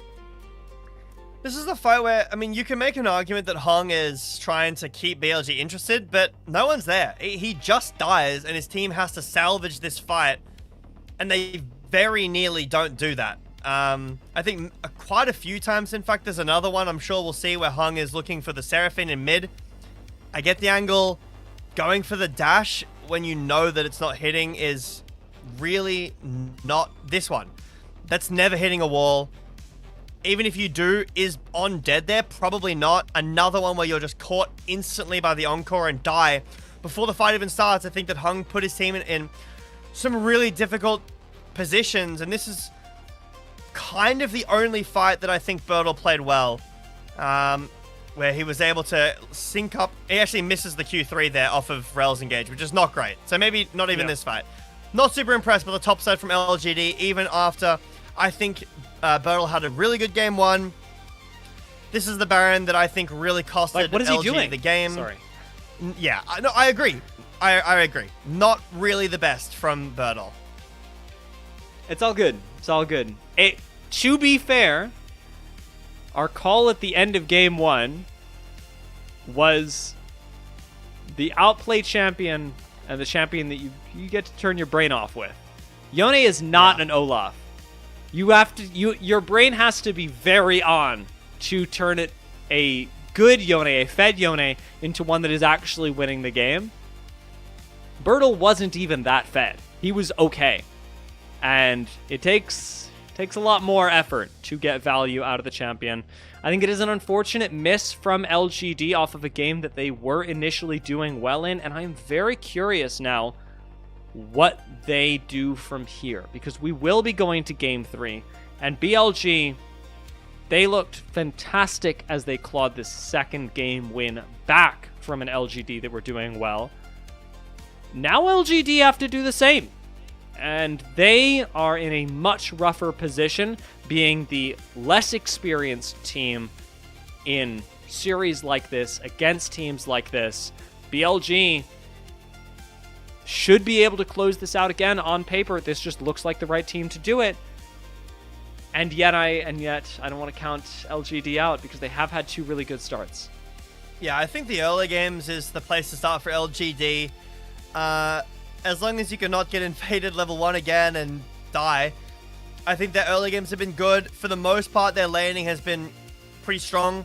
BLG's bot lane has been pushing, so maybe that's somewhere that you want to target as LGD. Get a really strong bot matchup and try to get a lead through there. Shut down Viper. As player of... Yeah, this is what I think we're all leading to. No, I had some good plays too, but Viper did do really well. And I think that shutting him down is really important in this series. He's been kind of unleashed the entire time. In game 1, I still think he looked really good on the Caitlyn, just didn't quite get it in the last fight, didn't quite get there in terms of like full build. Top lane's been looking good in terms of laning at least. Mid lane has been great. Tang Yuan has had an amazing series so far, despite him not being like impactful in terms of priority on the Akali in the mid game. He had some solo kills. He had a solo kill on Knight, that great play at the end, and then the Rumble was amazing.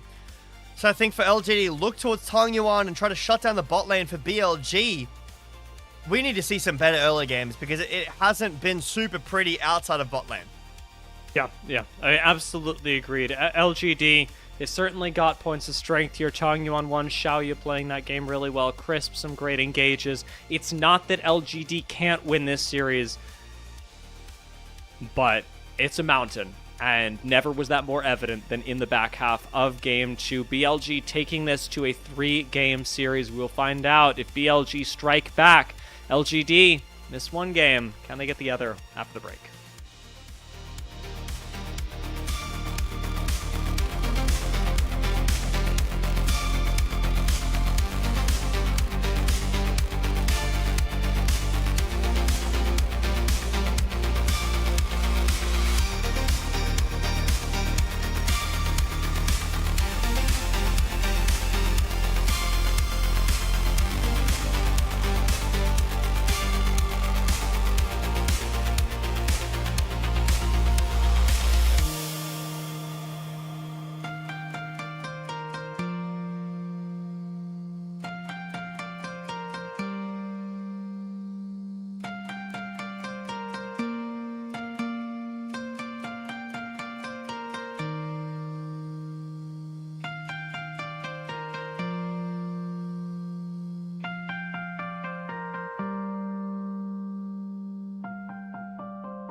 Welcome back, everyone, to the LPL English broadcast. We are 1-1 in LGD versus BLG, a series that many thought would be 2-0 in the favor of BLG has gone to a full 3 games, Jay Beto.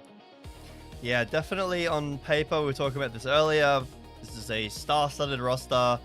Very high expectations from BLG, and even in this series, I don't know if they've really been held up to what the expectations of them are. LGD on a hot streak, sure, but definitely not a team that you would be expecting to take series off of. And so far, I think the form of Tong Yuan, Xiaoya, Crisp has been excellent. Bertle in the early games. Maybe don't let him pick Yone again, but it's gone, so we don't have to see that again. But I think that LGD have looked really good and definitely in a position to take this series. BLG need to do something about their early game woes. Found a good invade, in game 2. That still wasn't enough. They haven't been able to find their groove through the early stages of these matches. Like you were saying, a lot of this last game came down to the bot lane of BLG as well, with Viper and On really deciding that it was their chance to win these games. The damage and CC, of course, coming from Viper, but I don't want to undervalue, even though they very rarely end up winning MVPs. On really did play with his AD carry, but more importantly for the team, being able to set up a lot of fantastic plays for BLG, and those team fights turned into so much more. So, as Viper was the spearhead in game 2, will he be taking that mantle up again, or does his anger only last so long? Because all it takes now is 1 game. I know that we've played 2 already. I'm very curious what'll happen with LGD as we head into this game. Is their momentum entirely dead? Are they going to be able to rebuild that after a disappointing second game? But it's also, similar questions for BLG, who granted have more experience doing it. Are they going to be able to keep up the same level of performance against a team that has pushed them 2 games in a row? Shun's still smiling, which is very good to see, as always. Happy. But yeah, when do you start feeling the pressure for LGD? You don't really have a whole lot to lose here, but this is an important match you'd like to win. BLG have the experience, like you said, but they would really hate to lose this match in terms of standings, and where that leaves them quite a bit off the table as we're in game 3 of Fearless now. So where are we going for bot lane duos? I think that Lucian is probably the strongest AD carry left up. The Lucian Milio lane is very real and very scary. After that, maybe we do go towards some of these Runans, whether it's the Zeri, whether it's the Jinx. I'd love to see them and see how they're performing in a pro setting, considering how high their solo queue win rates are. And I think that a lot about how this game is going to go is dependent on how the bot lane goes. If BLG can get off to another great start in the bot with something like a Lucian Milio, there's not a whole lot left into that, and they might just run away with the game. We mentioned the BLG question about whether Viper would have the same level of gas in the tank. I think that while we've asked the same thing of LGD as a whole, it's worth noting that LGD are the team that really feel like they're at a disadvantage, even though we are tied right now.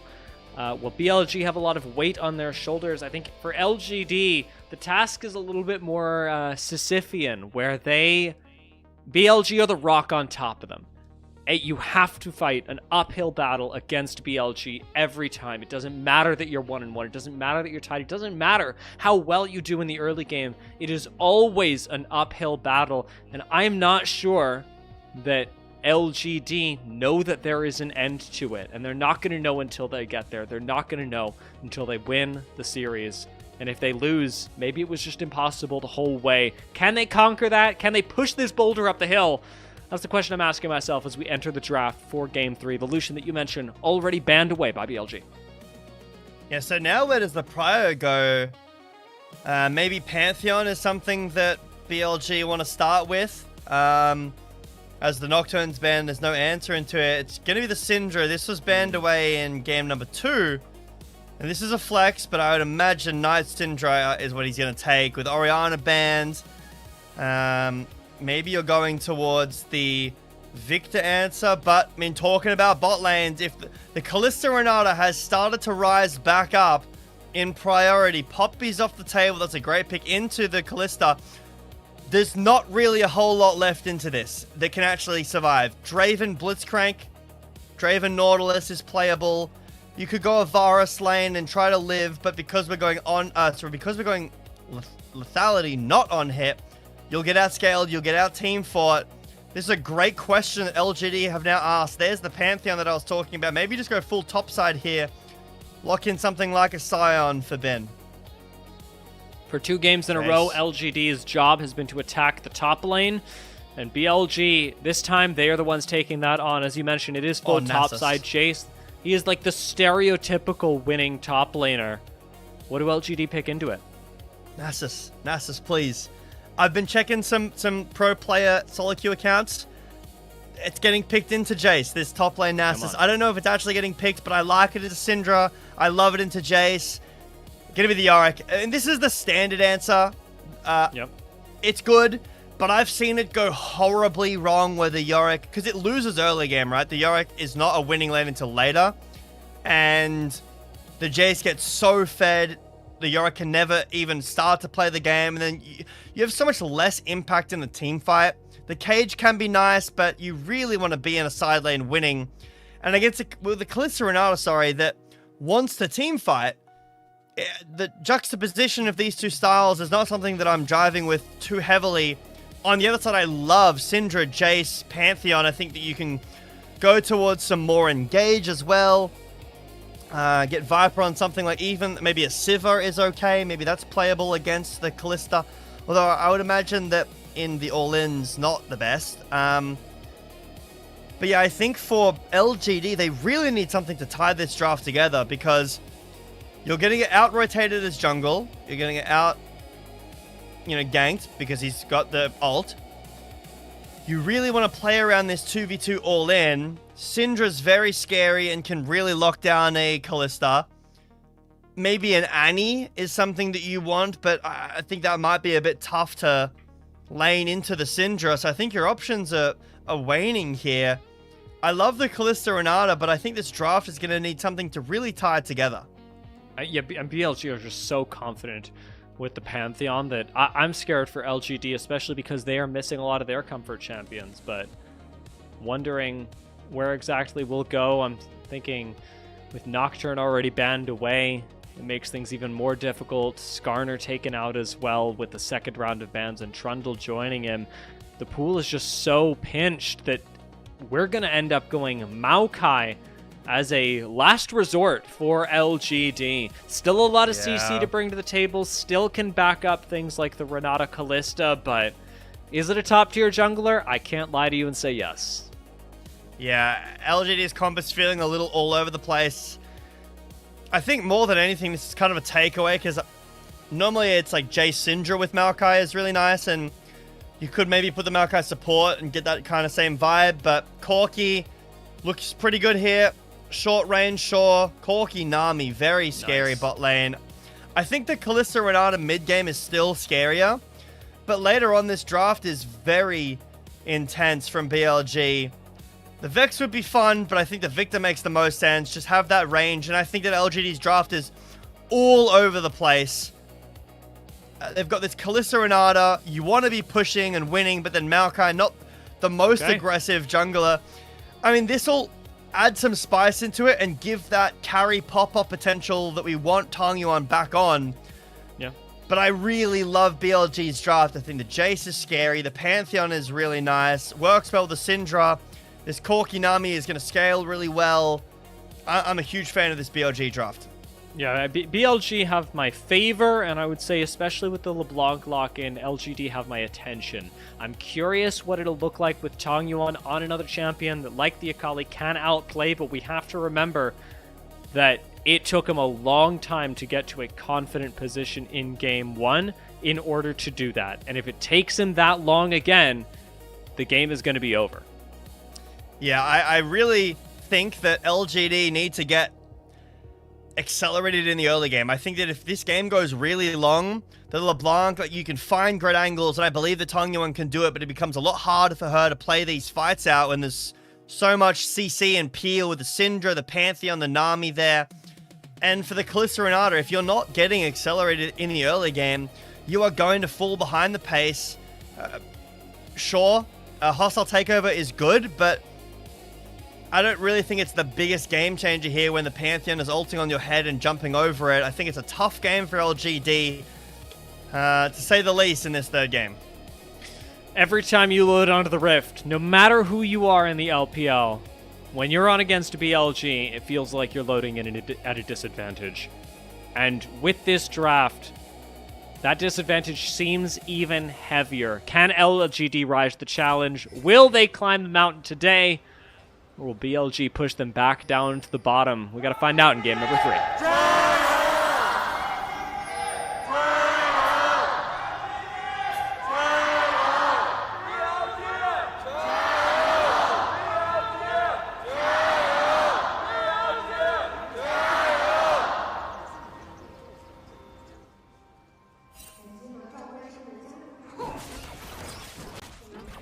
There is going to be an early advantage.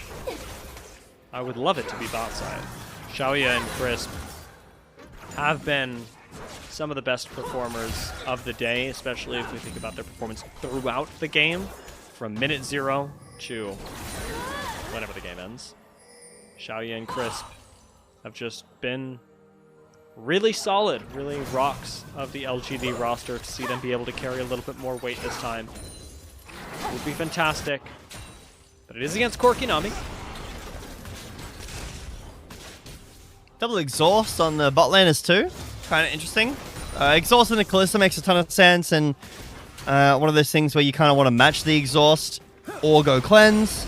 Instead, it seems like Xiaoya opts for the match angle. He doesn't really want the cleanse. I think it's a good cleanse game. Good into the exhaust, good into the... I think, was he spotted or no? No, it missed him. That is bad. This is a dead bot lane. Flash forward from Shun. It feels almost like too much, but a flash forward and a bubble is going to be enough to secure it. That is a beautiful and crafty first blood from BLG. I mean, the kill doesn't go over to Corki, so it's not, the end of the world, but it's really bad. I was talking about LGD's draft needing to get going early, start building up a lead, and already in mid lane is suffering, but bot lane mostly. That is a really unfortunate timing for Xiaoya, and all four, the same for Viper and On, but their survivability is a lot better. No flashes on any of the bot laners, no combat summoners. If I'm these junglers, I am going back down there very quickly. Everything out of Xiaoya and Crisp just to die to that, and you gotta really feel betrayed by the Sentinel in that moment. Xiaoya had the right idea, had the right timing, the correct read on where Shun was gonna be, and just missed out on getting the exact right angle on the information.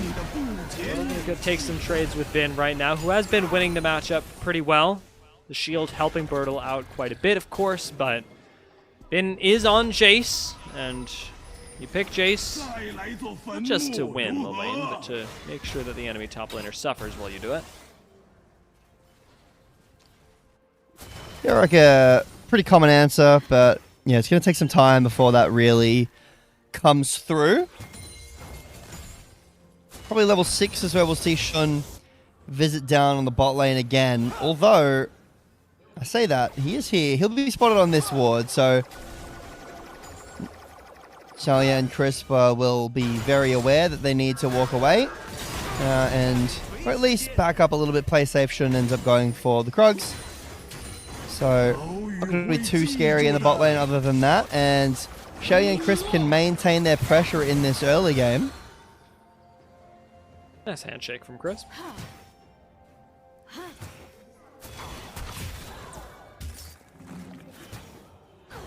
Tough start for Tongyon in the mid lane, I have to say. He is getting stacked against, and going to be some time before he can, find Knight in these solo kill angles. And he has, done that already in this game. Nice bubble from On. But, yeah, BLG are a team that, I mean, everyone kind of likes them. We've seen what they've done internationally this year. They've been very successful, and in this third split, they have had some lulls. But like you mentioned earlier, it is the expectation that they are in the finals at least. Shun is snuck into this bot brush. He can even sneak around the back, and it looks like that is what he's doing. Ooh. Unspotted. Even without flash, this is a great angle. LGD are going to move up to the dragon. So Shun departs the bush, gets spotted on his way up, but this is already halfway gone. LGD should be able to Ren secure smite. it, especially with the Rend. Oh, early. See if they're actually able to. Tang Yuan absorbs a lot of the focus from Shun. Dragon goes over to LGD, but the team fight maybe not going to go that way. Xiaoya unable to get the kill and the reset, so it'll be 2 kills to BLG, both of them going to Shun in response for this Dragon. A trade, I would say that favors BLG. Yeah, I would agree. I don't want to say that the game is like falling away in front of us right now, but I am not a huge fan of the later this LGD draft goes at parity. I think it's really hard for the Kalista to play fights against things like Pantheon, against Nami Wave, against Syndra. Tang Yuan goes in, buys some time. The Ren Smite wasn't even used correctly, but they end up getting the Dragon. But again here, really tough for this bot lane to play out the fights against these... against the CC from this draft. Love the Corky replay bug as well in my ear. Yeah, not the best position for LGD. The game is still close in terms of gold, like individually, but 1k lead for BLG overall, and doesn't really feel like it's going to get a whole lot easier from here on out unless LGD can really start turning it around individually. And that's the thing when you're facing up against BLG is the fact that even at this point, it's an uphill battle. You can feel the weight of BLG in this game, even with that advantage on any other team being one that you go, well, maybe we can overcome this. You add to that the composition that BLG are running. It looks so good for them. Again, Sentinel gonna miss Shun. He is playing very well around Division this game, including the minions in that as well, as we saw towards the bot lane. Shun is clearly feeling creative on the Pantheon, and maybe a little bit like a violent Bob Ross gonna storm his way through this game. He's playing like a old PlayStation 2 game, you know, we have to like avoid the lights. I was watching a playthrough of a Madagascar game, and I was just shocked at how unimpressed I was compared to how much I loved the game as a kid. I've seen it on Twitter a bit, like, maybe you've seen it, is it Melman, the giraffe Melman? I don't know, I can't remember. Yeah. His ability to spin his legs around and fly. Yeah. Bit of an interesting one, for sure. I mean, I thought that was a piece of visual genius, if I'm honest. I don't. Oh, you know I don't the game what I'm your talking issue about? with it is. I could see this being an issue, though, as Shun showing up in the top side is going to help Bin get a little further ahead, because this is a dead Yorick. And a dead Yorick in a losing matchup will probably become that way again. Yeah, the level 6 from Shun comes through and able to get that first ult value. Crisp hovers here in mid and comes for a little visit as Shun didn't actually see who got that grub, but Hong not in the best position. Got to disengage. Fortunately, Bubble's going to go wide on him, but that means that at least 2 Void Grubs will go the way of BLG, and we'll get to see in the UI in a second whether they managed to secure all 3, as that was, as you mentioned, pretty close. And BLG just continue to come up winning. A bit of an awkward flush bubble there from On. But still LGD feels like they're just getting squeezed out. That, you know, looking for players and, you know, the bot lane 2v2. I think this is a good look of what we wanted. You know, the Kalista Renata, but then the gank from Shun. That fight, they get Dragon, but then they lose multiple members. They look for grubs, they get 0. It just feels like, you know, LGD are looking for plays and angles in this game, but BLG are meeting them at the play and then kind of strangling them out here. and it is a series, and it is a game, it is going to feel like that. If LGD are going to find their way back, it will be in a team fight around what I'd imagine is a Dragon. Next one's coming up in 30 seconds, and LGD put a lot of priority on Dragon last time that this spawned. They can give up the second Drake should they want, but as we saw in Game 2, soul stacking is such a powerful way to get your way back into a game that if I'm LGD, a single slackening of the rope from BLG. I see Shun topside ganking my Yorick again. That Dragon is mine. Yeah. Be a good soul as well as Hung finds the Nature's Grasp. Nobody else is here, by the way. This is no damage for the side of LGD.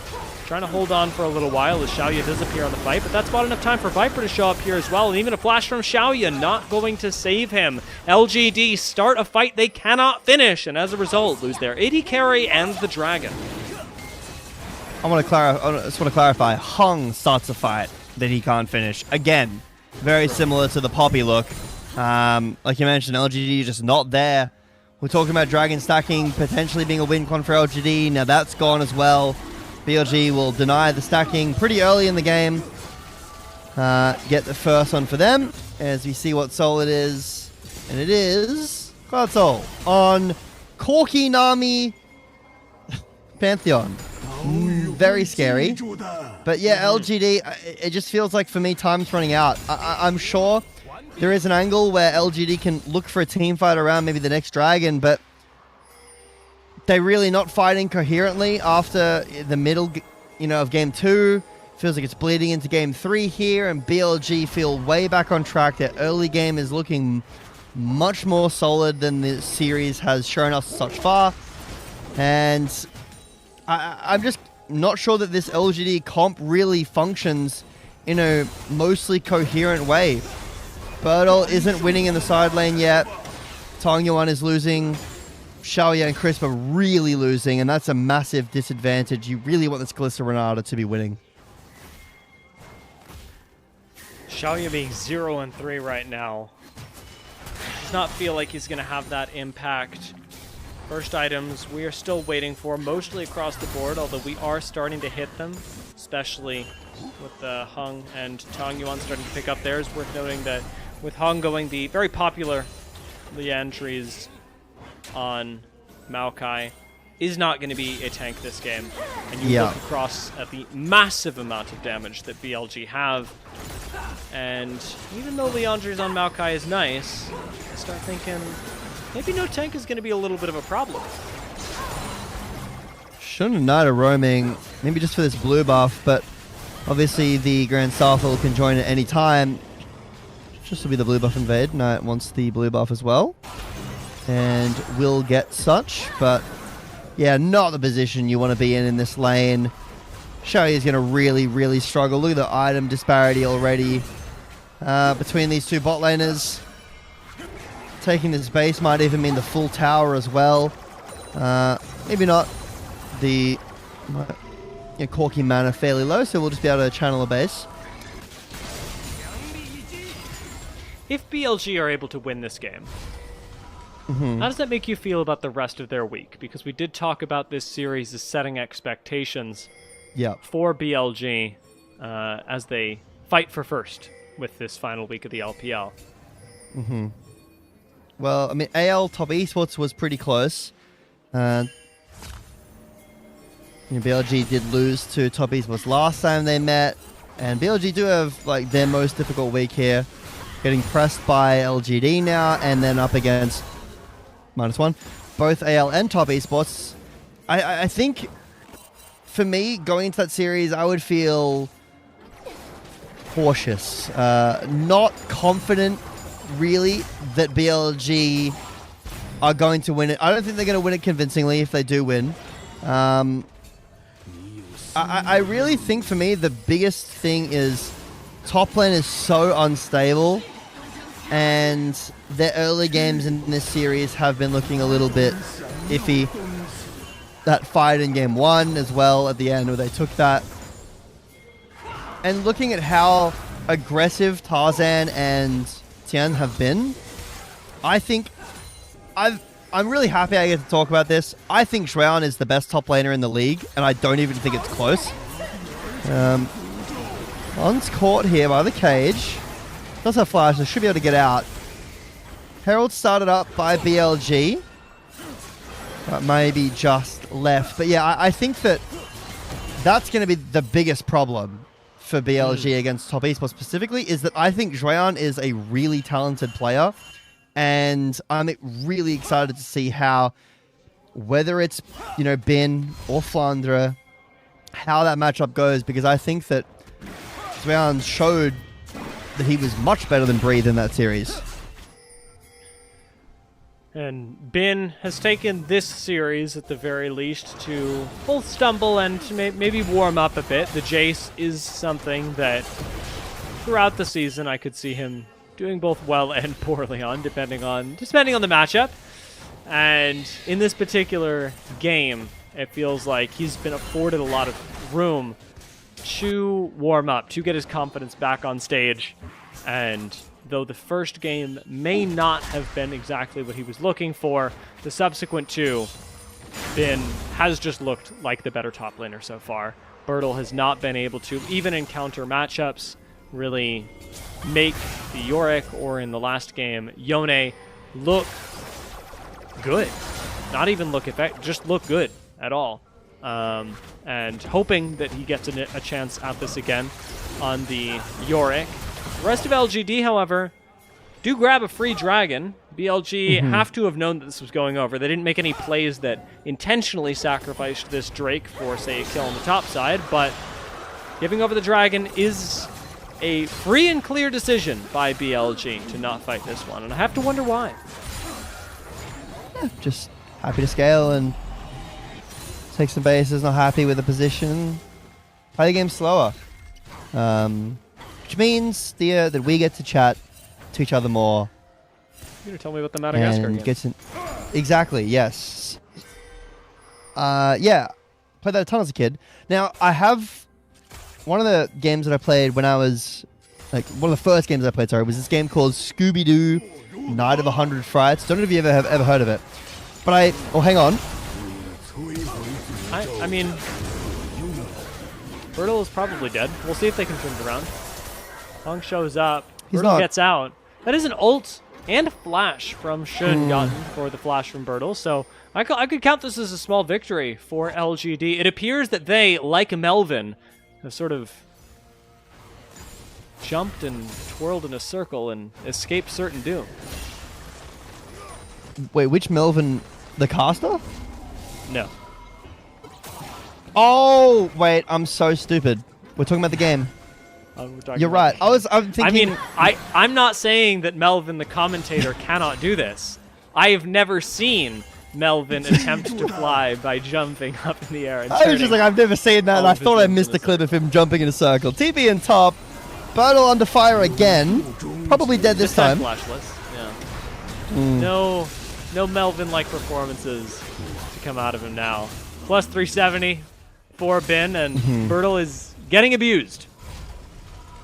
What was your first, maybe not first, but what was your first real favorite game that you played when you were younger? Where's real favorite? I mean, I played all the Harry Potter games. Ooh, okay. Like those were actually like. I played the Lego ones.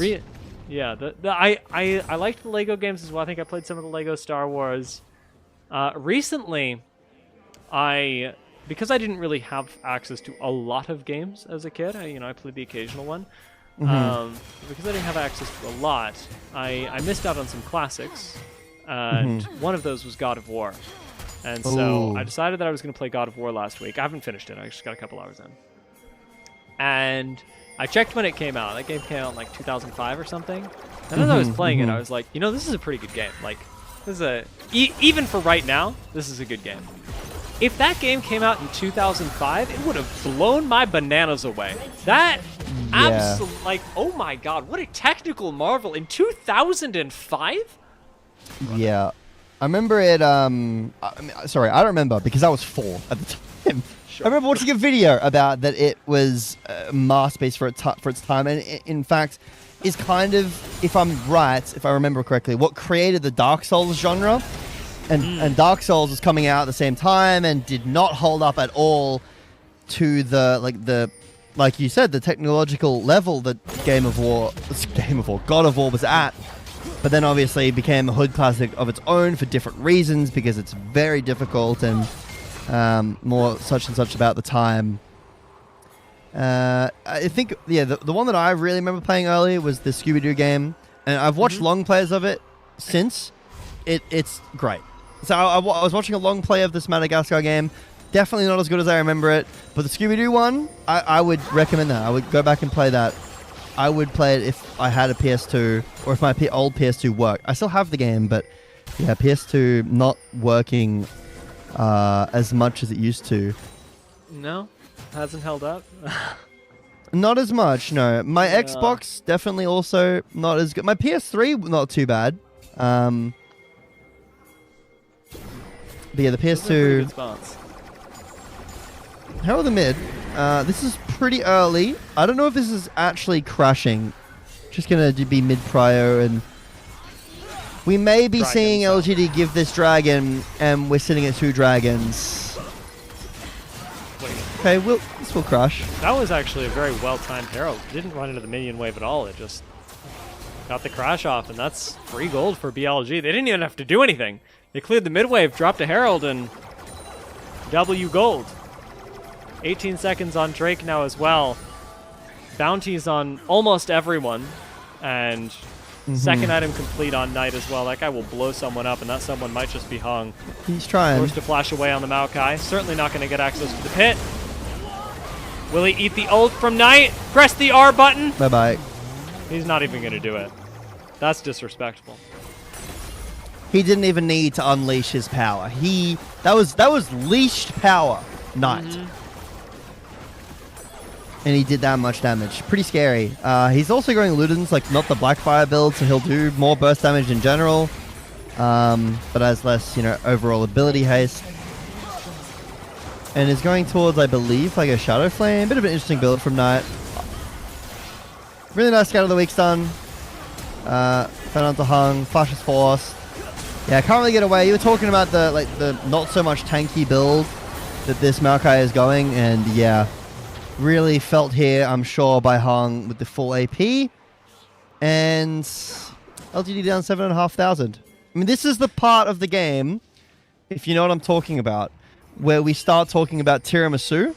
I do, unfortunately, have Twitter. If we were to talk about it, this would be the time. Yeah, because I mean, LGD, they are being crushed by the weight of the BLG boulder right now. And with power still leashed, he did use that elsewhere. Knight is going to help pick up another kill. That is a 7, nearly 8,000 gold lead. 2 dragons picked up. We have crested 20 minutes. So we get another pick like that on a Hung. Baron is gone, and the tiramisu is tasty. I've actually never had it. So, but Knight is having some kills here. Is it as delicious as that play? Some tiramisu is. I've never had it. I actually don't know what it is. I know it's really popular, and I know Orcs really likes it, but I've never had it.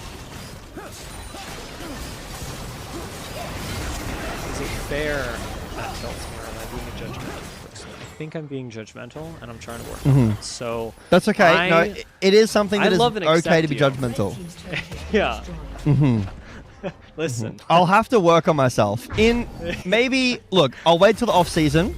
Instead of working on my casting, I'm just gonna have a really solid take on tiramisu, and I'll get back to you for next year. Yeah. As we've come to learn by the internet.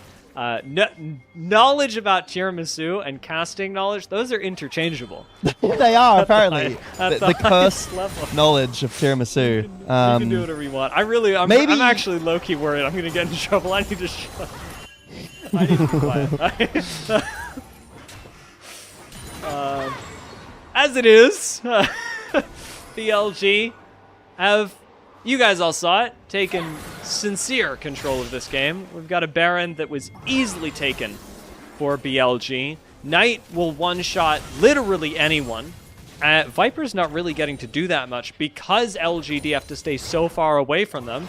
And Shun, he's got ult to start a fight at any time. It looks like Hung is going to start the fight. Ill-advised, but fair enough. Somebody's got to do it. He doesn't commit his whole body to the play. So Hung gets out of this one alive.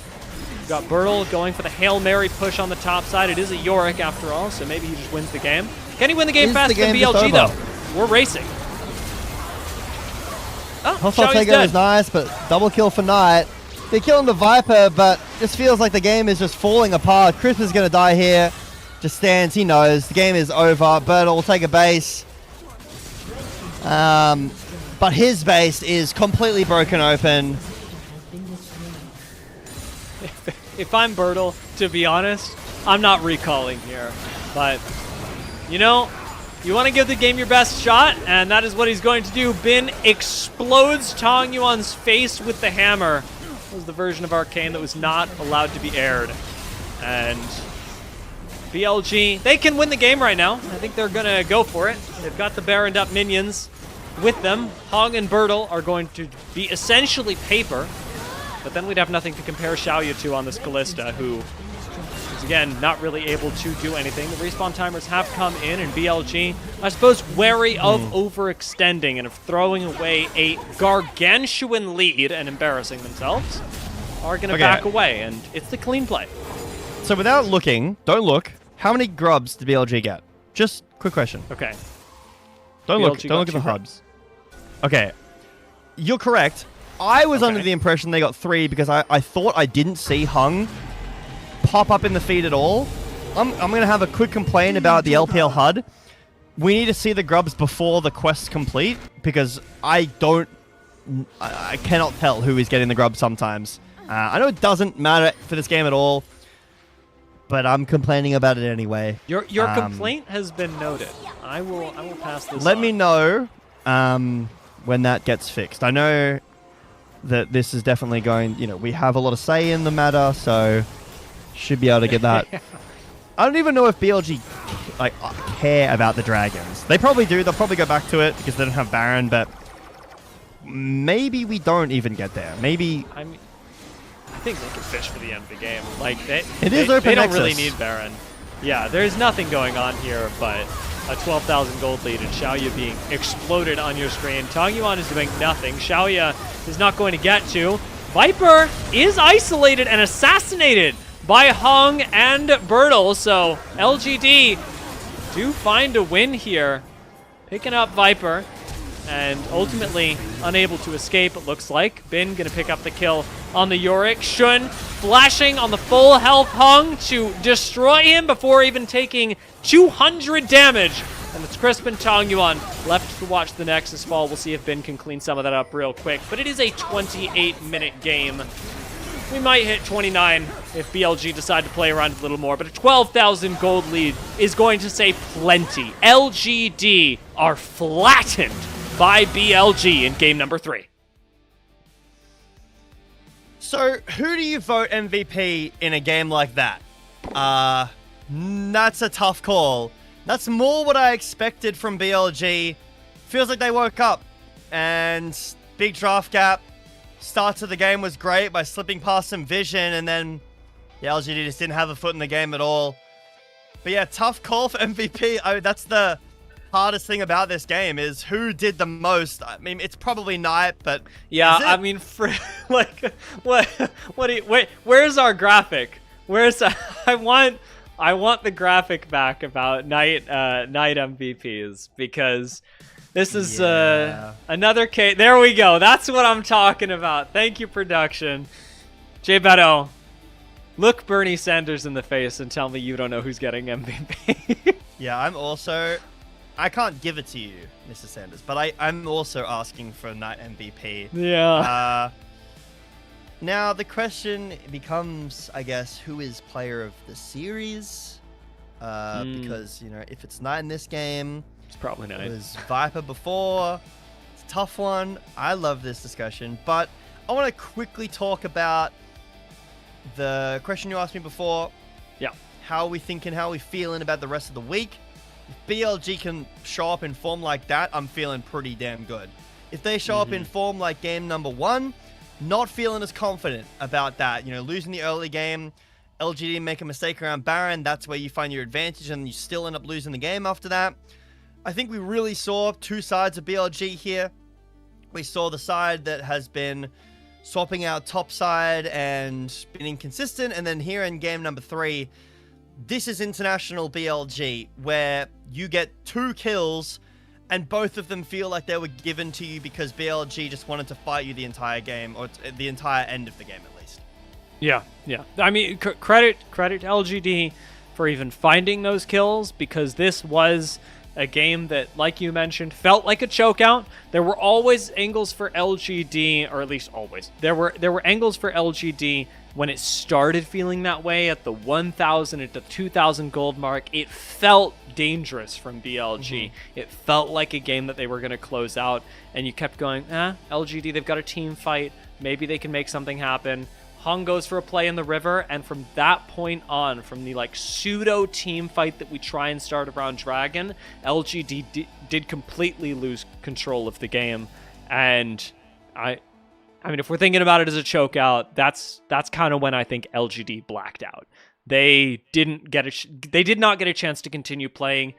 And while I'm sure that their coaching staff will be able to provide them a certain amount of guidance on what they should have done from that point on, it is also a situation where most teams in the world up against a BLG who lose control to that degree are not going to be able to do much about it, because it requires more mistakes from BLG than anything.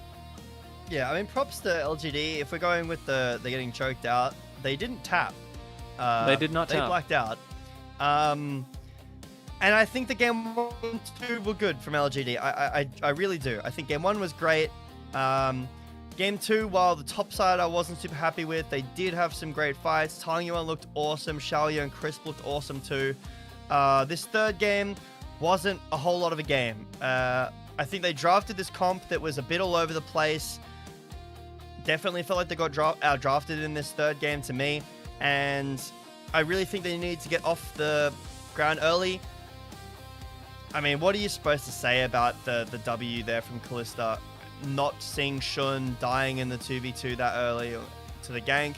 That is a really rough position to analyze the game from as a coach, as an analyst, because that is maybe good, well played by Shun, but for the most part, it's just really unlucky for the timing, and that costs you so much. That's early gold, level 6 on Shun, and you can't quite find these, the dragon fight goes badly, and the game is just so hard to play from there. And I also think that, we're talking about the draft. LGD's coaching staff are going to be working with them through what they could have done better in Game 3 naturally, but I'm not going to pretend that LGD's coaching staff couldn't have done better themselves with the draft, with the setup, with the game plan. I think they came into Game 1 with a really solid plan, loved that draft from LGD. Game 2 even looked good, and I think Game 2 is really where LGD are going to focus when they think about playoffs and how they're going to continue looking this season, because that was the game where they could have shut things out against BLG, and they weren't able to. In fact, like we said on paper, we even said this midway through the game, you turn off the nameplates and you think LGD are BLG in the middle of that game too, because of how big of an advantage they have managed to accrue. This game, this last one, it's sort of a fake game. There were so many mistakes happening on all sides that Game 2 is really where I think that LGD need to go back to the drawing board, because they had BLG on the ropes and they were unable to finish off a team that they shouldn't be able to beat, but looked like they could for a second. It is a sort of, you take a shot at the king, you better not miss. They definitely landed in Game 1. Game 2 came up short, and there are a lot of reasons. Yeah, the BLG definitely looked mortal and wounded in those first 2 games, and they weren't able to finish it off. That Game 3 is a game where you draft a comp like that, you've got, LeBlanc, Kalista, Renata, and that first gank happens, the next dragon fight happens, and you FF the scrims, because there's no point in playing it out. So it is an unfortunate position to be in, and we saw what happens when you do play it out against a team like BLG on stage.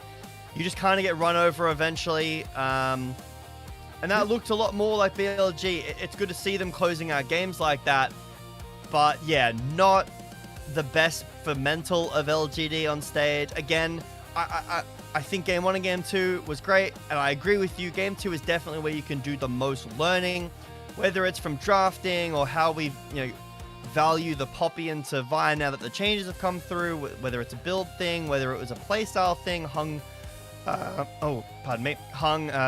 having some of those fights a little bit too fast paced.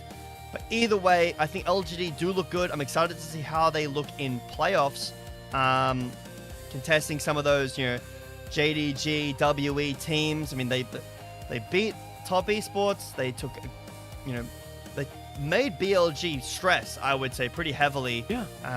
So I'm excited to see what they can do in play-ins. But for BLG, they need to have higher expectations for themselves, I think, because, like you said, the expectation from us is a first place or a second place, and that is it. Anything else is underperforming.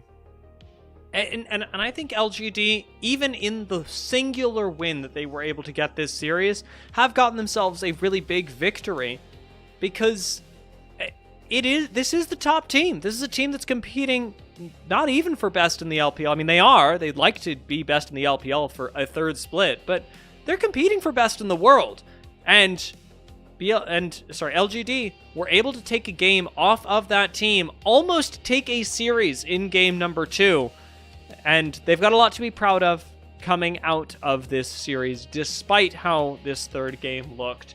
A quick note that this was not their last match of the split. LGD are going to have at least the singular match up against ThunderTalk to close out the regular season before we head into the playoffs, and that is going to be a really exciting match because ThunderTalk and LGD are now operating on the same field. Both have taken a game off of BLG during the regular season, and both teams, again, despite the look in this last game, are on the come-up. Yep, fighting for some play-ins placings towards the end of this week as well. And for BLG, obviously, we've spoken about a bunch. The exciting matches, the AL and the top esports matches that is going to decide where these teams end up. BLG are poised to end first again, but they're going to have to get through those two and still sort out their top lane shenanigans. Whatever's going on, whatever happens, I just hope that play-ins. I think that it is. Actually, no, I'm wrong. They are locked worlds. They're already qualified for worlds. All I want is that when we get to play-ins, playoffs, getting further through that, and then to worlds, that they have their issues sorted. Because this is the time where you need to have the issues, not any further time. I hear MVP. Who is it? It's Knight for this game. I know that. Now are the series. So I think that the series MVP is likely going to Knight as well, because it was a discussion as to whether he was there in game 2. Remember what the Aurora one-shotting Xiaoya around the Drake, the Baron. I think it was the Baron. As much as we like to joke, Knight is one of the best players in the world, and certainly, I'm just gonna whatever. I can certainly the best player in the LPL. I don't think that's controversial. Yeah, for sure. Yeah, our producer would like us to know that they might give it to Shun.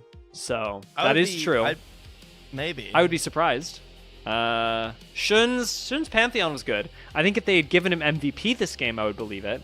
But because Shun's Vi was so bad, I wouldn't. And this is exactly what I would do. This, by the way, is really nice for Knight. This ties him in second for player of the games over the course of the season, and it puts him just one match below Tarzan for player of the matches. He is second in both positions right now for player of the game over the course of the season and player of the match. Undisputedly. an incredible player, very well deserving of these things, and this is exactly what I was talking about. That I think is ultimately the tipping point for me. Yeah, that is a lot of damage. I think Knight is the one solid rock this team always has. He almost never looks bad, even in the Rise game, where not the best, right? He gets solo killed, the Realm Warp at the end is kind of what seals the deal. He was still doing well in that game and looked really scary and was one of the reasons why they were able to bring that game back. And then obviously, like, his Syndra is one of his most prolific picks. It's a good Syndra meta. I saw a thing on Twitter about her getting buffed. That's probably not real, but if it is, I'm terrified for what's going to happen to the meta, because there are a lot of really strong picks in mid that are getting banned every game, and I don't know. When I work at Riot and I buff Syndra so that BLG can win. Yeah, win worlds. Like, it does. It would be conspiracy theory moment for me, I think, because this champion is so good in the hands of Knight, and we know Knight's going to be at Worlds, so certainly something to hope that we avoid is Syndra buffs. But this was, I don't think that even without Syndra, Knight, terrifying guy like you talked about, even in the Rise game, by far looked the best on his team, was playing a lot of the map for them, fulfilling his responsibilities on Rise, even as BLG were unable to claw their way back in Game 1. Game 2 and 3 didn't have those same issues. Game 2 and 3, that was fine. The Aurora looked good, on the border of great, and the Syndra was godlike, so the average is still great. Yeah, that's the thing with a player like that, is even when you can have those performances, you know, didn't win on the Rise, you average out to a player of the match. So very impressive from him. I think that going forward as well, you know, BLG, the rock of BLG, I think the bot lane is actually looking really good. I was concerned about the mages leaving the meta and not being played as much. How is the bot lane going to look? Viper looks great. I think On is looking a lot better. Shun's had his games, like we've spoken about, so, you know, a lot of MVPs for him as well. Just concerns in the top lane. If we can iron those out, I think BLG are looking like champion contenders. Yeah, I am, as always, excited for what BLG will be able to do. Big credit to LGD and to all their fans who supported them today, because this was the toughest matchup you could ask for in the LPL, and they pushed that rock, and I hope that one day they crest the hill. But today was not that day. LGD fought valiantly, the single game win, a lot to be proud of, and we at the LPL English are thankful to get series like this and teams that are able to make this league so exciting and be excited for the future of what can happen in the LPL. We are also thankful for your support at home. So a big thank you to our elite coffee supporters, Aaron Soup, Mung, Gelati, and Andrea Duran, whose contributions to the LPL English broadcast help make it possible for us to bring you each and every series throughout the season, and most importantly, series like this, where we find out exactly how invulnerable BLG are. Or not. We will be back with more LPL English for the rest of the season, so be sure to tune in tomorrow and for the playoffs that are soon to come, as we are in the last week of our regular season. Thank you for tuning in today, and we'll catch you later.